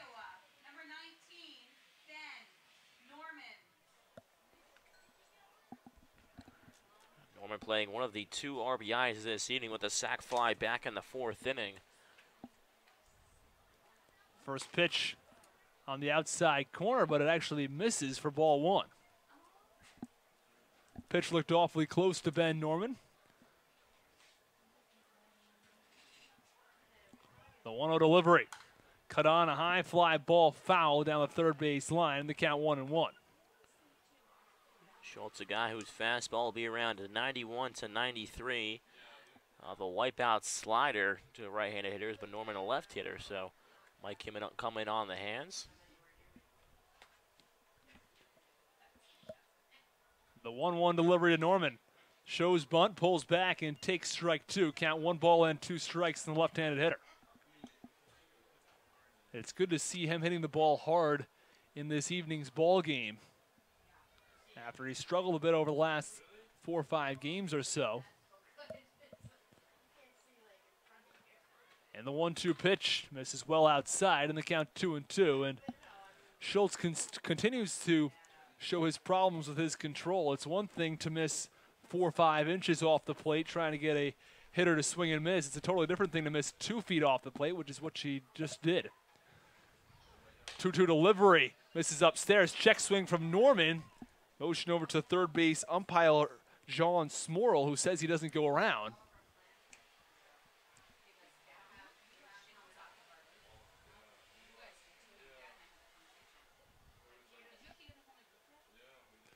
And the 3-2 pitch.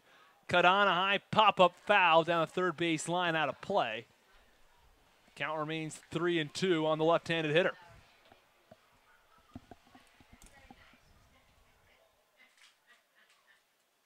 How bad does the fog have to be to have a delay?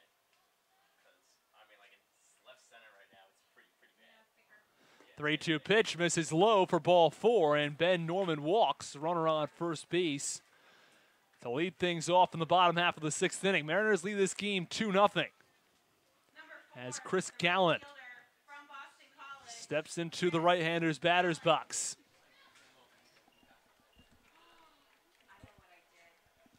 And Schultz continues to struggle with his control. It's walk number 3 of the evening in just 1 inning of work. He had 9 walks in 5 2/3 innings coming into tonight's game, and the first pitch misses outside to Chris Gallant. And I think the approach to the plate has to be the same for the Harwich Mariners. Make Schultz throw you some strikes. Definitely has not been able to find the zone well at all this evening. 1-0 pitch. Misses inside. Count 2-0 on Chris Gallant. So Norman leads off of first. No outs. Bottom of the 7th inning.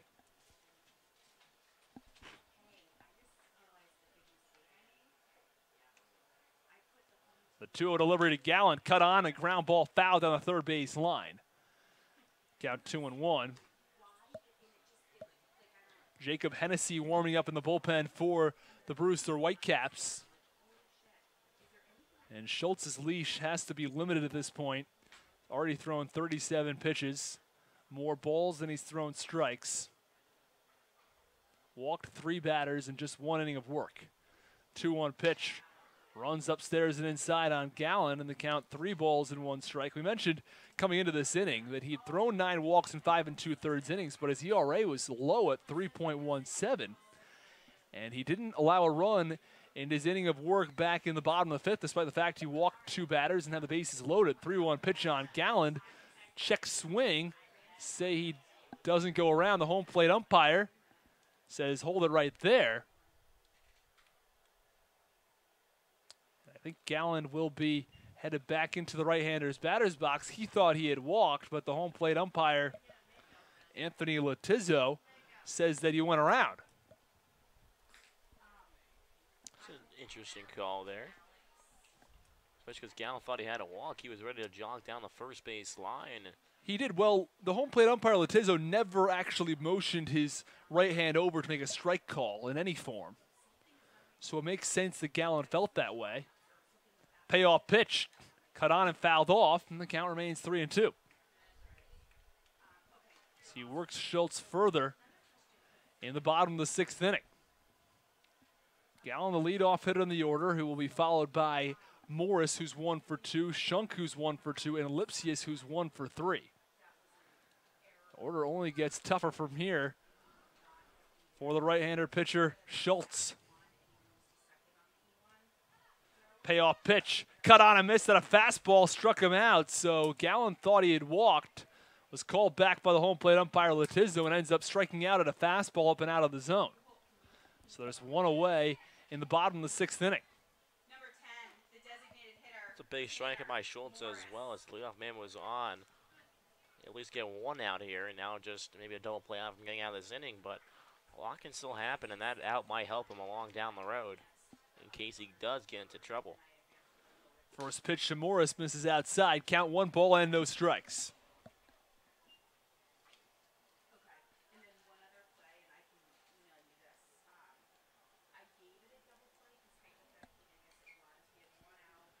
Norman leads off of first base. In the bottom of the sixth inning, Mariners lead this game 2-0 as the 1-0 pitch is cut on and fouled off to the backstop by Tanner Morris. Tanner Morris made his return yesterday after missing a few games. Did not get a hit, but he reached base safely with a hit by pitch. And today, he extended his streak of reaching base safely to 15 consecutive games as the 1-1 pitch misses upstairs, this time with a real hit. A double to right center field.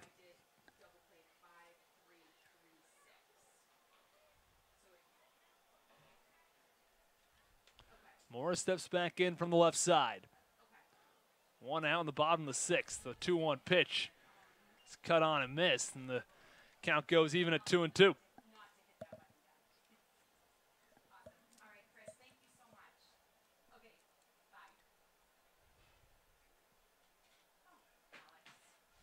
Mariners looking to extend the 2-0 lead. The 2-2 pitch, cut on and miss, struck him out.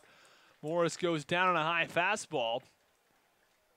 And Schultz has been using the fastball to his advantage with each of the last two hitters. Guy throws his fastball in the low 90s. Elevator looks like almost the mid-90s. And Morris is unable to catch up there as they're now quickly 2 outs here. The hitter oftentimes feels like that ball is rising on him when it's a hard fastball up in the zone.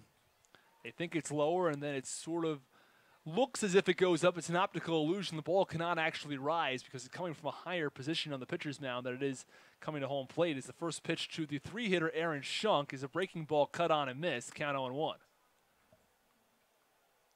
Norman leads off first base, 2 outs. Mariners lead 2-0 in the bottom half of the sixth inning, and it has become really foggy at White House Field. Feels like we're playing at Veterans Field right now in Chatham. 0-1 pitch comes upstairs and hits Shunk. He's not happy about it as he throws the bat. And runners on first and second with 2 outs. Hit him in the upper left arm. Probably hit him right in the bone and just took it out on the bat, just threw it. And Andre Lipsius kicks around some dirt in the right-hander's batter's box as he looks to extend the Mariners' 2-0 lead.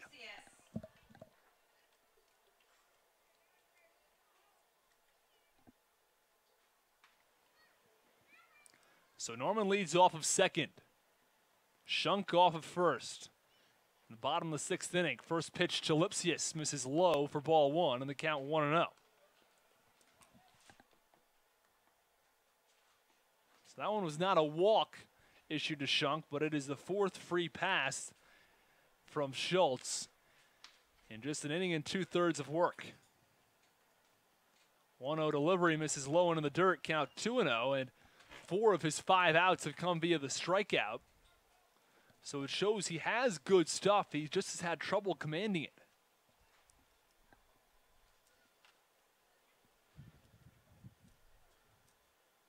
He's fallen behind in the count again, 2-0 on Andre Lipsius. 2-0 delivery misses outside, and it's 3 balls and no strikes in the right-handed hitter. 2 outs, bottom of the sixth inning. Mariners lead 2-0. The 3-0 pitch. Automatic strike in there for strike 1 as Lipsius was taking all the way.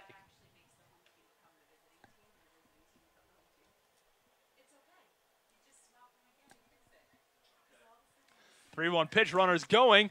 Throw down to second is offline. It goes into center field. Coming home and scoring is Norman, and Shunk heads into third base. The double steal works to perfection, and the Mariners score a run with an error on the throw.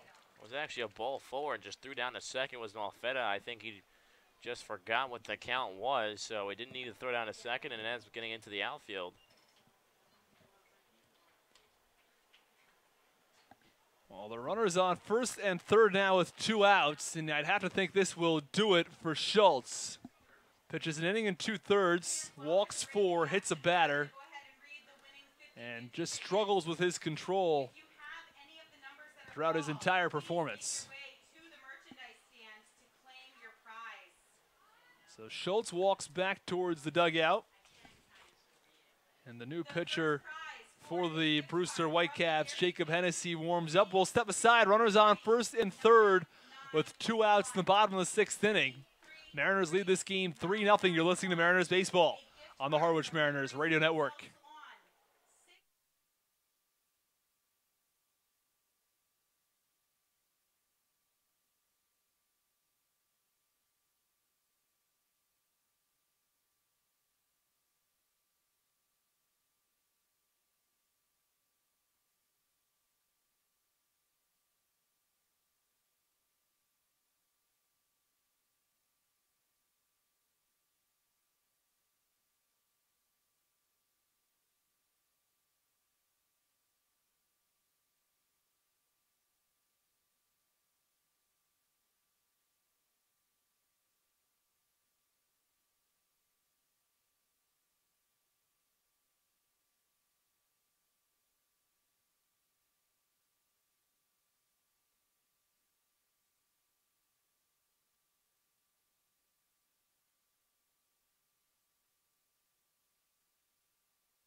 Jacob Hennessy comes out to the mound for the Brewster Whitecaps. Runners on first and third with 2 outs as he looks to work out of this jam. The Whitecaps have already allowed 1 run in the inning.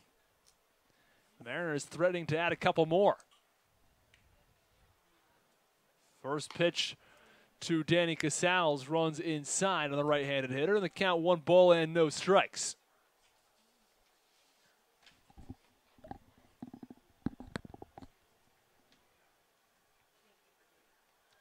The 1-0 pitch, cut on, a ground ball down the third base line. It's a fair ball. It's going to score 1.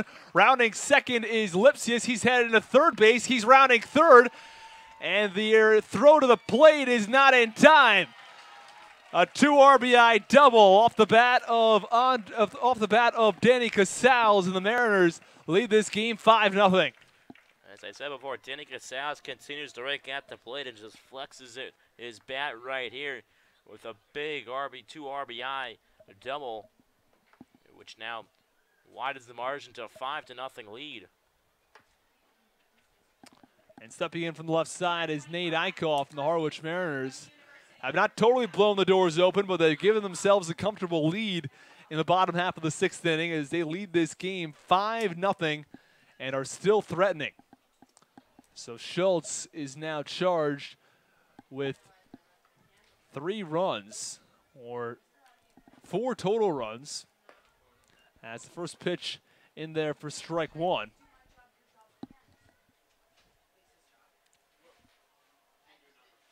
It's just 1 earned run, though,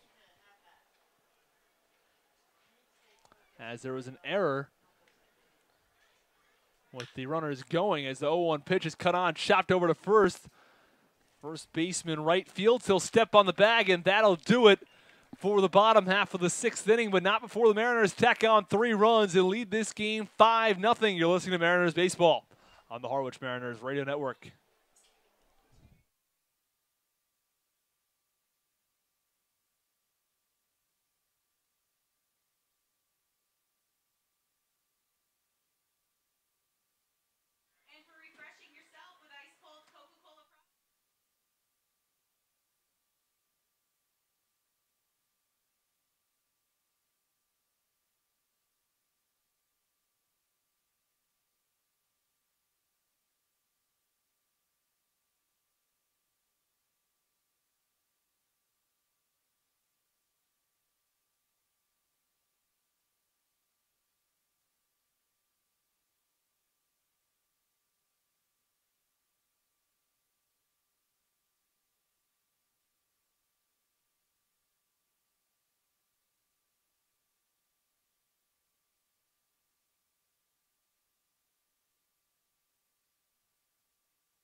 And welcome back inside White House Field for the away half of the 7th inning. It is now 5-0 Mariners lead after they put a 3-spot in the 6th inning.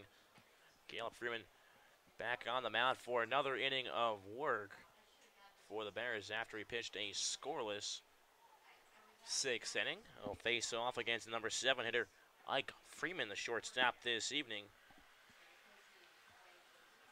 Ready matchup. First pitch runs low and outside to the right-hander for a ball. Mariners looking to sweep, I guess you can say, this 4th of July series. After they played at Brewster yesterday and won down by a score of 8-1, now we'll head here 5-0 at home. Little home-and-home series as the 1-0 swung on and lined in the air over towards right field, and Gallen takes a couple steps back and able to corral it for out number 1.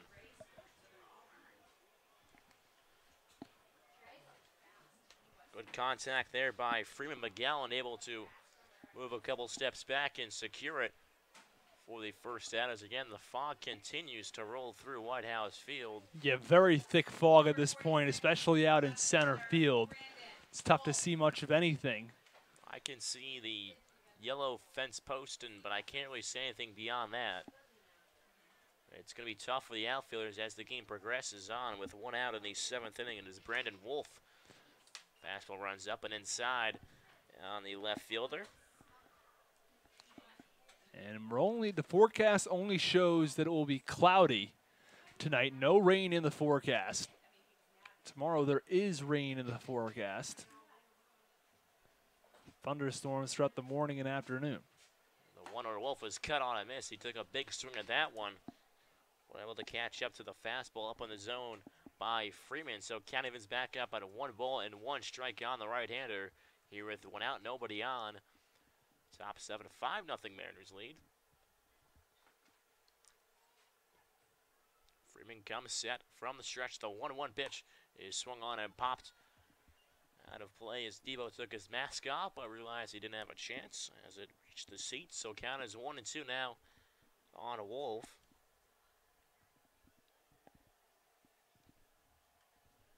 No action down on either bullpen right now.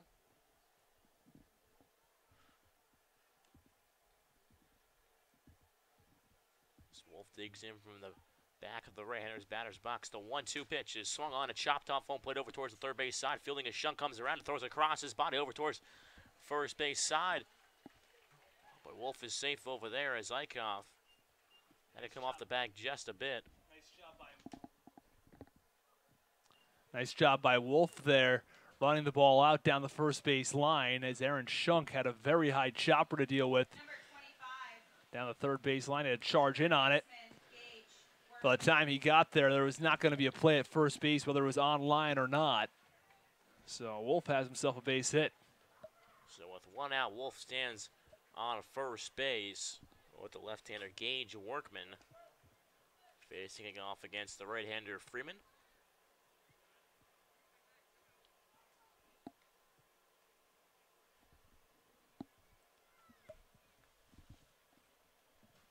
Comes set. The first pitch showing bunt was Workman as he pops it up. As will go over towards the Harwich on deck circle for strike 1. Workman plays his college ball at Arizona State, only hitting a mere 128 coming into this game. So you can understand maybe if Brewster trying to bunt him over, at least get something going, even though there would be 2 outs, and if he was out at first. No runs so far for the Whitecaps, only 1 run yesterday in the loss to Harwich. As the 1-1 pitch to Workman misses just a bit low and outside. Yeah, Brewster has struggled with the bat, struggled to put home runs. They've now had a total of 15 hits over the past 2 games, but only been able to plate 1 run. And the Mariners have had trouble with that earlier this season as well, not being able to hit well with runners in scoring position. But over the last couple of games, they have done quite well in that category. As the 1-1 pitch is swung on, and now be popped up out of play over by the third base side. So we'll count as 1-2 on the third baseman. Mariners have been able to plate 13 runs over the last 2 games. And maybe maybe a few more if they can scratch a couple across there in the latter half of the game. So 1 out here in the top of the 7th. Wolf on first base after he singled on an infield single over towards Shunk over at third. Freeman comes set the 1-2 to Workman. Pitch is cut on and fouled back into the screen just on the first base or the third base side. So count is 1 ball and 2 strikes.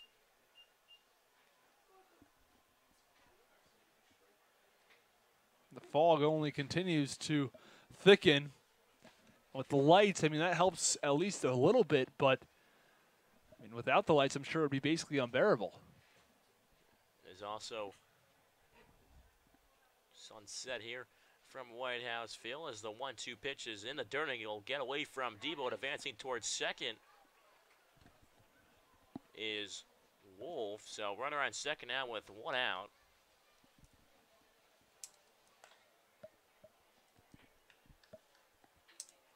So Brewster now just a single away from maybe planting a run as they'll go as a wild pitch against Freeman.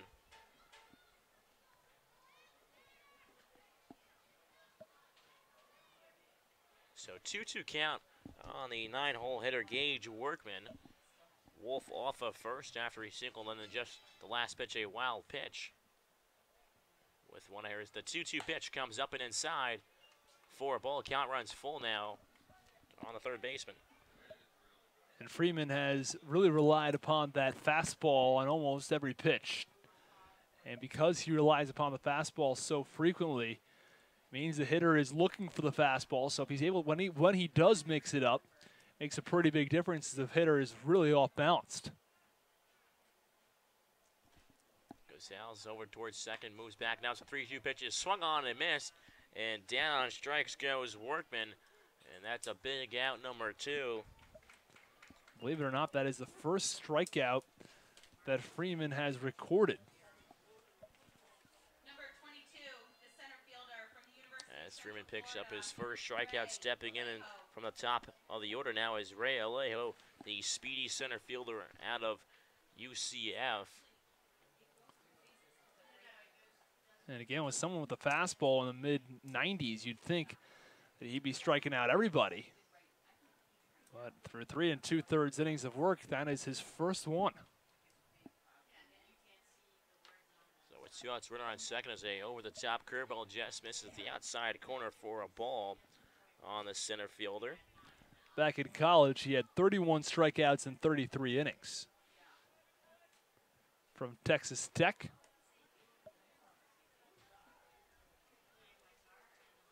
The 1-0 to Alejo, swung on and chopped just past the stretch glove. Freeman scooped up by Casal, so throwing to first. Alejo was retired for out number 3. So the Whitecaps leave a runner on second base after a single and a wild pitch. As Wolf is stranded over there at second. So after 6.5 innings, it is the Harwich Mariners 5 and the Brewster Whitecaps nothing. You're listening to Mariners Baseball on the Harwich Mariners Radio Network.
And welcome back inside the broadcast booth for the bottom half of the 7th inning, in which the Mariners already lead this game by a score of 5-0 over the Brewster Whitecaps.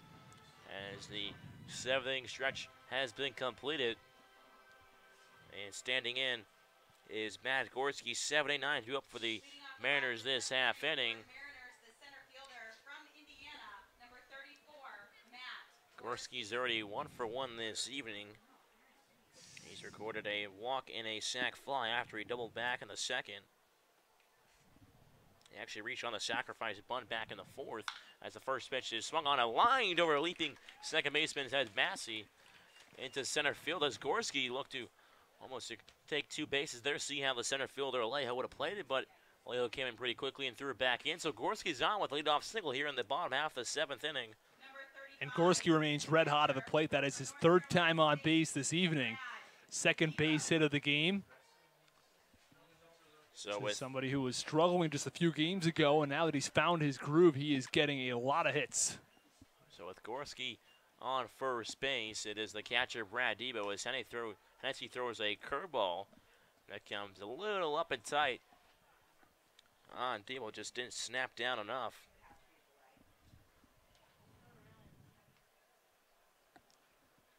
And his average all the way up to 5th best on the team. As the pitch is swung on and fouled back out of play over on the 3rd base side. The count evens back up at 1 ball and 1 strike on the left-hander out of NC State. Top 4, of course, would be Schunk, Thompson, Morris, and Lipsius. And it's able to feature a fastball, slider, changeup pitch arsenal. As the 1-1 of Debo swung on and lined sharply over towards the left field. Going back is Wolf, and able to go back enough and make the catch, as it just didn't carry enough.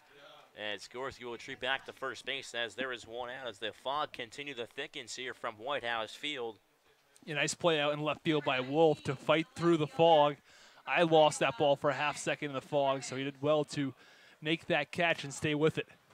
I lost even if he caught it or not. It was pretty because as you go more towards the warning track now, it begins to clear up a little bit over there. But, you know, in the thick of things over there was a Wolf, and when he went back, I just didn't know if he caught it or not because I lost the ball as well.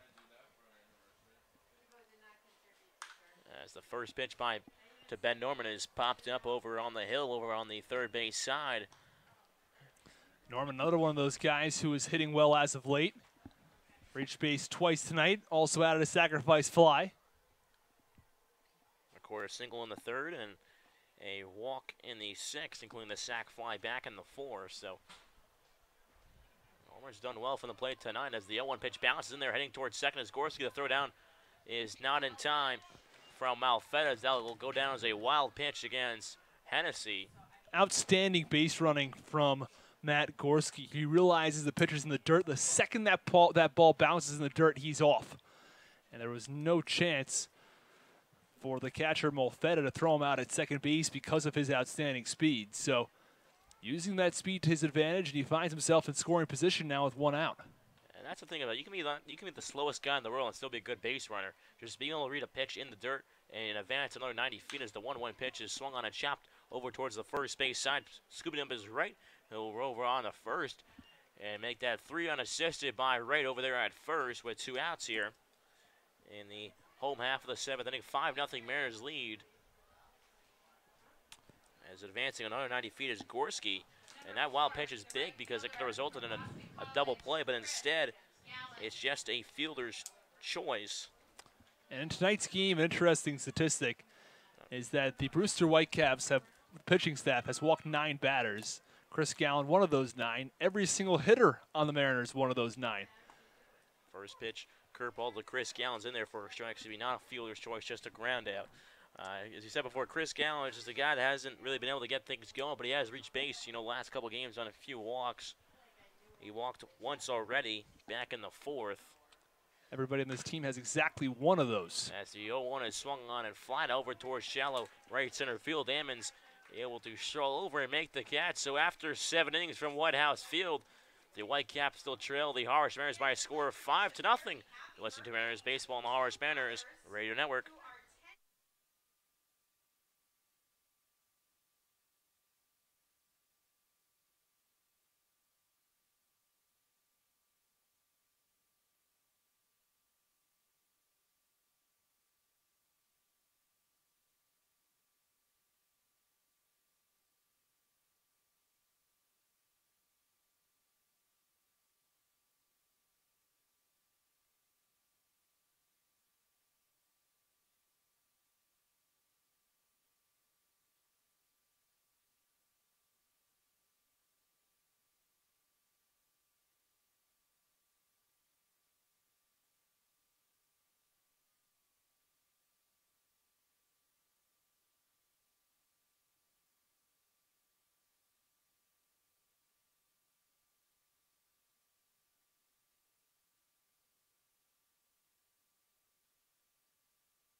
welcome back inside White House Field for the top half of the 8th inning. Whitecaps trying to maybe scratch 1 or 2 across here as they're down to their final 6 outs. And they trail by a score of 5-0. And the leadoff man is the former Harwich batter, Justin Ammons. He will strap his batting gloves and look to dig in from the left side. Mariners pitching staff tonight has allowed just 5 hits, 4 from Mora, 1 from Freeman, as Freeman starts his 3rd inning of work. Showing Buenos Aires, but it's in there anyway for a strike. And Freeman's been really good with his control. He's not allowed a single walk. He's allowed just 1 hit in 2 innings of work. And he also recorded his first strikeout of the season. Righty-lefty matchup. Freeman, the fastball is spotted just a tad below the knees for a ball. Count evens back up at 1-1 on the left-hander out of Tennessee.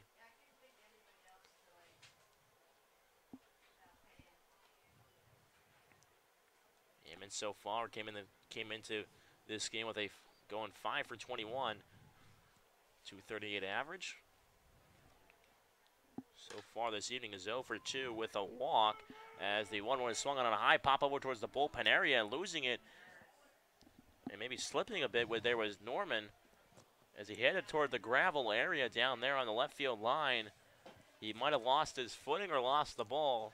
Maybe a little bit of both. I think that possibly he might have overrun the ball a little bit, and after overrunning it and trying to move backwards, he probably lost his footing. So it gives Ammons a new life. Guyana's 1 ball and 2 strikes now on Ammons. As the thaw continues to pass over through White House Field. Again, rain not expected this evening.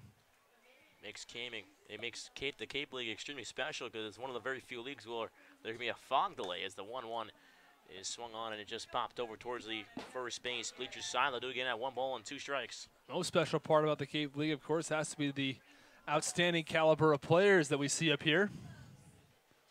In no other league do we get to see players this talented. It's just, too, that the players, they really take pride in playing because the fans come out here. A lot of them are locals. You get a lot of people visiting, but, the name on the uniform stands for the town, and the town has kind of an identification. As the 1-2 to Ammons swung on a line in between the hole between third and short, and he'll drop the left field for a base hit as Justin Ammons is on for the 2nd time this evening and his first hit. Good piece of hitting by Justin Ammons. Just goes the other way with that ball. It's in the outside part of the plate and drives it into left field between the shortstop and third baseman, Lipsius and Shunk, for a base hit. So now with Ammons leadoff man on, it is the 3-hole hitter Mike Massey, the second baseman, who struggled to get things going so far. He walked in the first, flied out in the 3rd and the 5th inning, both to right field.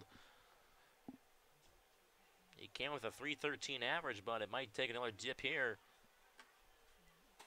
As Ammons off of first, nobody out as a strike, or as a fastball, from Freeman just misses the outside corner for a ball.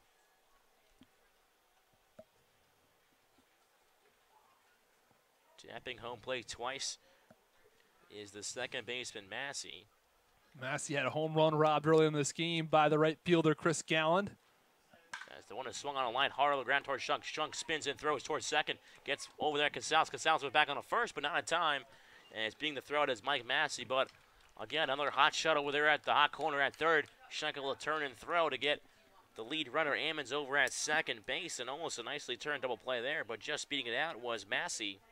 Excellent play by Shunk over at third base. He does a nice job fielding that ball on the backhand, then turning and throwing to second base. Is not an easy throw over at second base to get the speedy Ammons. There was no chance they were going to be able to get Massey over at first base.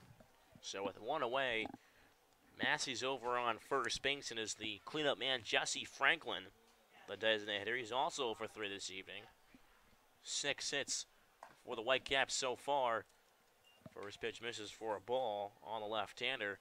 And again, the Harsh, they're just barely out hitting the Brewster Whitecaps with 7 of 6 on the hit column. However, the Mariners holding a 5-0 lead here, late into the top half of the 8th inning.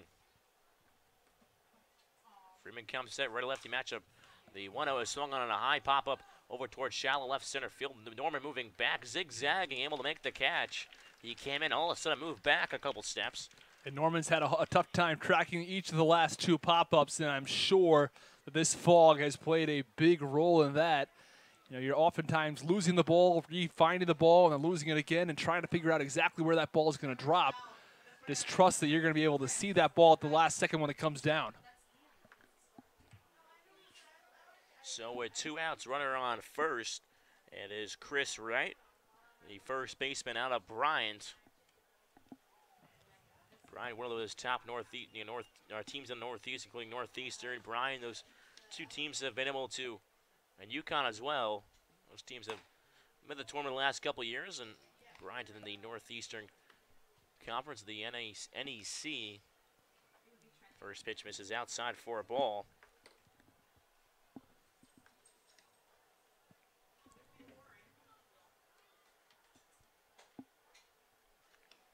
Freeman comes set. The 1-0 pitch is check swing by Wright. Pitch in the dirt, checking down towards third is Brad Deal, but he was able to hold up, says third base umpire John Smorl. And warming up in the bullpen for the Harwich Mariners is Andrew Miziazik. He has not had many save opportunities recently, but tonight he'll have an opportunity to at least shut the door. It won't be a save unless the Brewster Whitecaps are able to add on a run.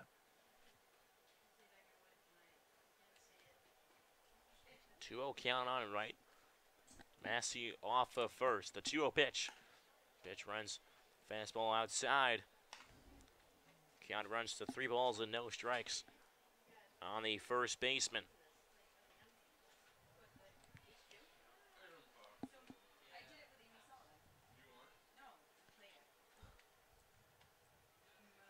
Freeman looks over towards Massey at first. Count set now. A 3-0 pitch from the belt. Fastball is in there for a strike at the belt. So Freeman tries to mount a comeback here against the first baseman Wright, as he was down in the count 3-0. Now fires a fastball back in for 3-1.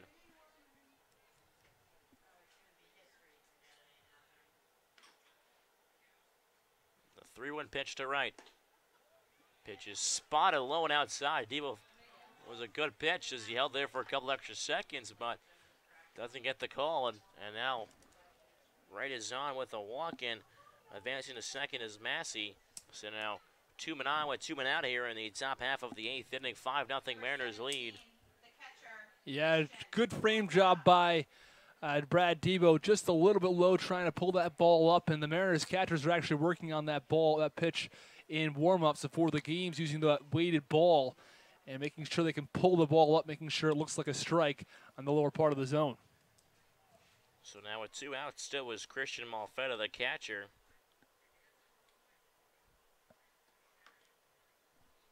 Malfetta, who's grounded to double play, walked and grounded out so far. So he's reached base once, but he was thrown out at the plate trying to score as the first pitch runs down in the zone for a ball.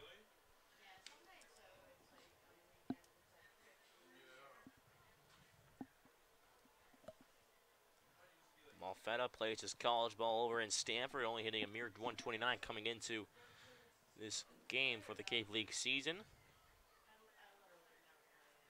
The 1-0 to Malfetta. Pitches on the inside corner for a strike. Displeased at the call was Malfetta. Yeah, Malfetta actually backed off away from that pitch, thinking he was well inside, but it's called a strike nonetheless. Malfetta's also playing very close to the inside corner.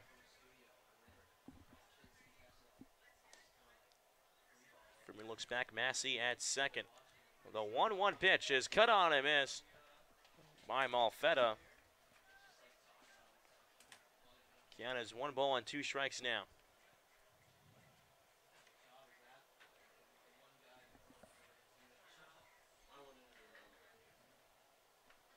Malfetta will dig back in from the right-hander's batter's box. Towards the back end of it, with his Brewster Whitecap Franklin batting gloves on. The 1-2 pitch. Bounces in the dirt. Sprawling Brad Debo back there able to make the stop. As the Canavan's back up at 2-2. And he really had to move his body back there. As the pitch bounced in the right-hander's batter's box and able to glide the body over there.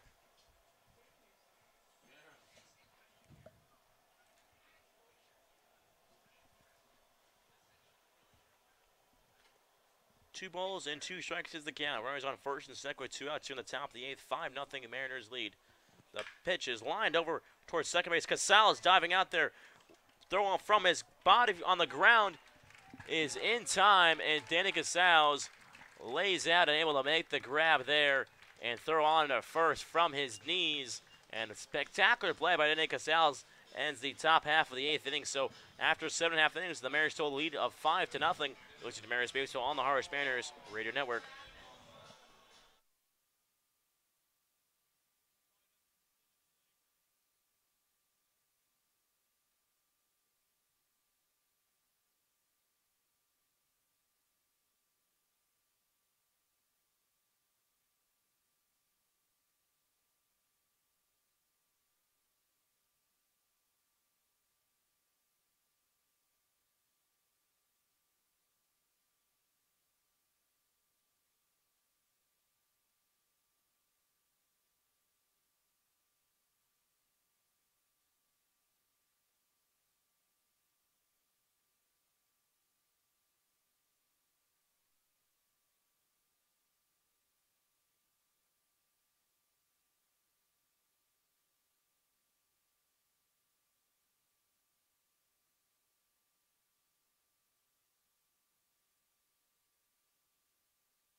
Good. Virginia, number 10, Tanner. And welcome back inside at White House Field for the bottom half of the 8th inning. A new pitcher on the mound is Carson Coleman out of Kentucky. He'll face Tanner Morris out of Virginia as a first pitch fastball runs low and inside for a ball. Coleman's making his 4th appearance on this Keep League season. He's pitched 4 innings, only gave up 1 hit, but has walked 3 men, but strike out 5 of them. As the 1-0 pitch misses outside again, count heads to 2 balls and no strikes on the left-hander.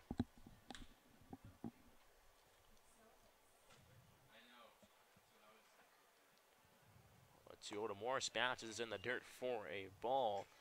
Count is 3-0 now.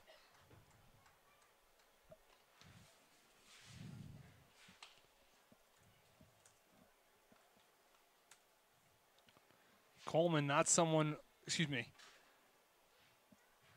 Coleman has allowed 3 walks in 4 innings, so not a ton. Oh, that pitch looked well outside, but it's called a strike against Tanner Morris.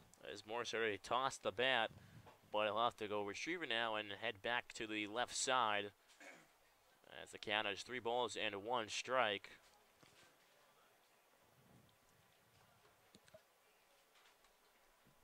The 3-1 to Morris is upstairs, and he makes sure that time before he throws the bat.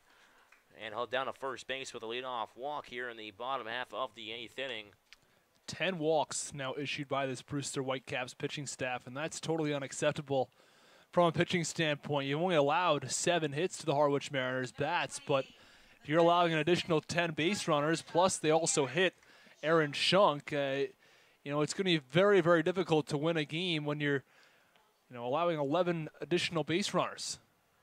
And Aaron Shunk, who's been an RBI machine lately for the Mariners, he doubled in the first, run back in the first inning to get the Mariners on the board. He then walked in the third, struck out in the 5th, and then was hit by a pitch, but came around to score in the 6th inning.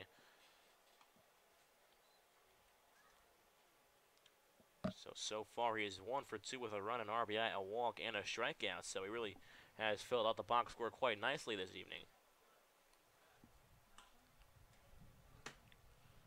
As old umpire Anthony Latizo had a word with Shunk for a second, but now Shunk will dig in to the right-hander batter's box, facing the right-hander Coleman. Morris off of first after he walked, and the first pitch is swung on and popped out of play, fastball up in the zone.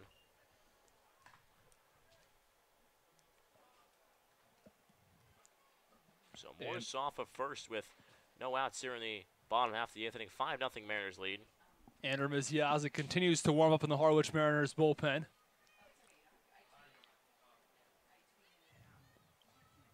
The 0-1 a Shunk. Fastball spot on the outside corner, but came in just a bit high above the letters. Count is 1-1 now.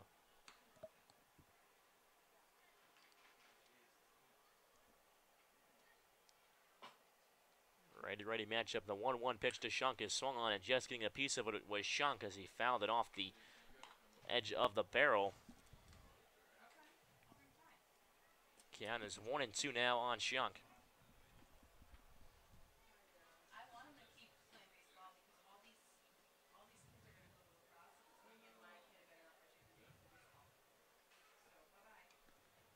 Coming set is Coleman.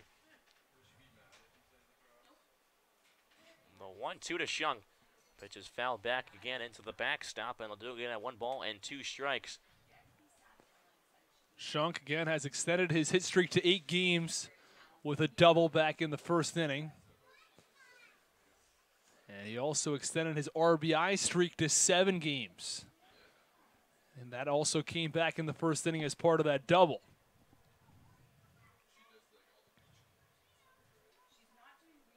So 1 ball, 2 strikes on the right-hander Shunk. Coleman comes set from the rubber. 1-2 pitches swung on, and a high pop-up in the infield over towards shortstop is Freeman. Freeman's under it, and he'll make the catch for out number 1. So Coleman records the first down. As Morris is still on first base. And digging in now is Andre Lipsius. Lipsius, who flew out his first 2 times down in the first and the third, singled in the 5th and walked in the 6th.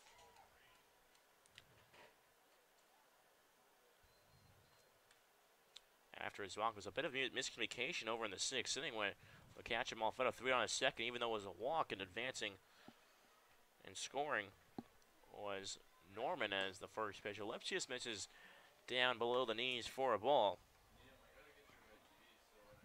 Yeah, and again, errors costing the Brewster Whitecaps defense. They had 6 of them last night. They've had 2 more of them this evening. And that's something they're going to have to work on as a team, just not allowing as many errors.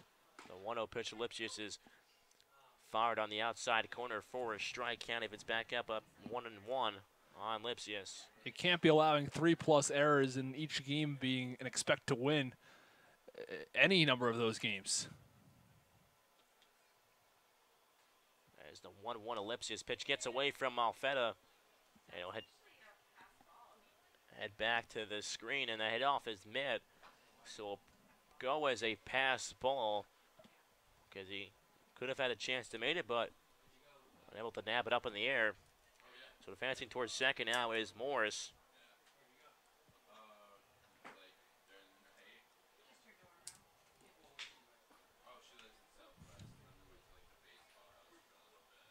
Kiana's 2 balls and 1 strike. Sound Lipsius Morris off a second. Now a 2-1 pitch is swung on a line, lays it over into the left field side. Raving around third is Morris. He'll cruise in to home plate as Lipsius will have a long single. Really nice hit by Lipsius as he lines that ball down the left field line, allows Green to come all the way around and score from second base. The Harwich Mariners tack on yet another insurance run. Not sure they'll need Mizyazik to come in and do anything as far as closing the game, but since he's been warming up for the last inning, I think he'll probably come in. And just to get an inning of work is something that Mizyazik will probably come on to. Hasn't thrown for a couple days ago, but hasn't got a lot of work. So with 1 out, Lipsius is on first. 6-0 Mariners lead now over the Whitecaps. As the first pitch, Gonzalez the ground to the middle, backhanded, scoop on to second base, back on to first. Is in time, and a 4-6-3 play from Matthew to Freeman to right. And that'll do it for here in the bottom half of the 8th inning as the Mariners tack on another run as lead this game by now a score of 6-0. You're listening to Mariners Baseball on the Harwich Mariners Radio Network.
And welcome back inside White House Field for the top half of the 9th inning.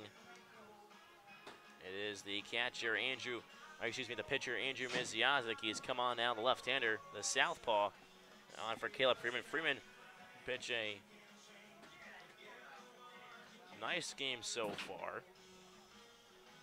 After he came out for Kyle Moore. Kyle Moore pitched 5 innings, so still no run so far for the Whitecaps. They trail 6-0 now after a run back in the bottom of the 8th inning.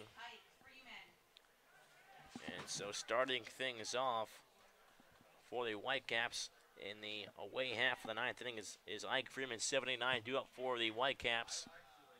Mizyazik from left-hander facing the right-hander Freeman. Lefty-righty matchup. First pitch is swung on and popped over towards the first base side, and Eichhoff will give it a look, but and Mizyazik has become the closer for the Harwich Mariners, and he's allowed just 1 earned run in 8 innings of work. And the 1 earned run he allowed was really not even an earned run. It was a high fly ball in towards left center field that the center fielder, Gallen, at the time should have been able to make the play, but he lost it in the lights, and it fell, and it ended up becoming a triple. As the 1-1 pitch runs outside for a ball. Kiana's 1-1 on the shortstop.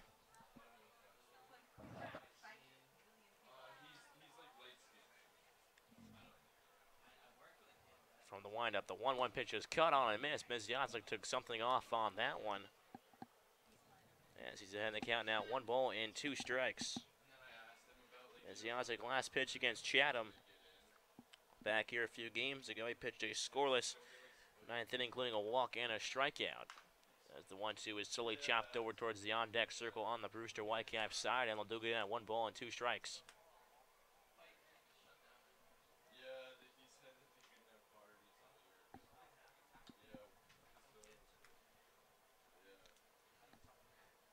As Freeman will take a few practice swings and will step back into the right-hander's batter's box. A 1-2 pitch from Misiasic. Just a bit inside as backing off the plate was Freeman. Almost brushed up against him, but count is now 2 balls and 2 strikes. The 2-2 pitch from Misiasic. Pitches at the knees, but just misses a tad low for a ball. Count runs full. Good looking pitch, but just didn't get the call there. As the payoff pitch to Freeman is cut on and missed. A lazy swing there as the curveball got him. Really nice breaking ball from Misiasic as he gets Freeman to swing right over it. So Misiasic picks up, records his first out on a strikeout. So with 1 out here, nobody on. In the top half of the 9th inning, 6-0 Mariners lead. It is the 8-hitter Brandon Wolf, the left fielder, who singled in his last at-bat back in the 7th, so 1 for 3 on the evening. Lefty-righty matchup. Fastball runs low and inside for a ball.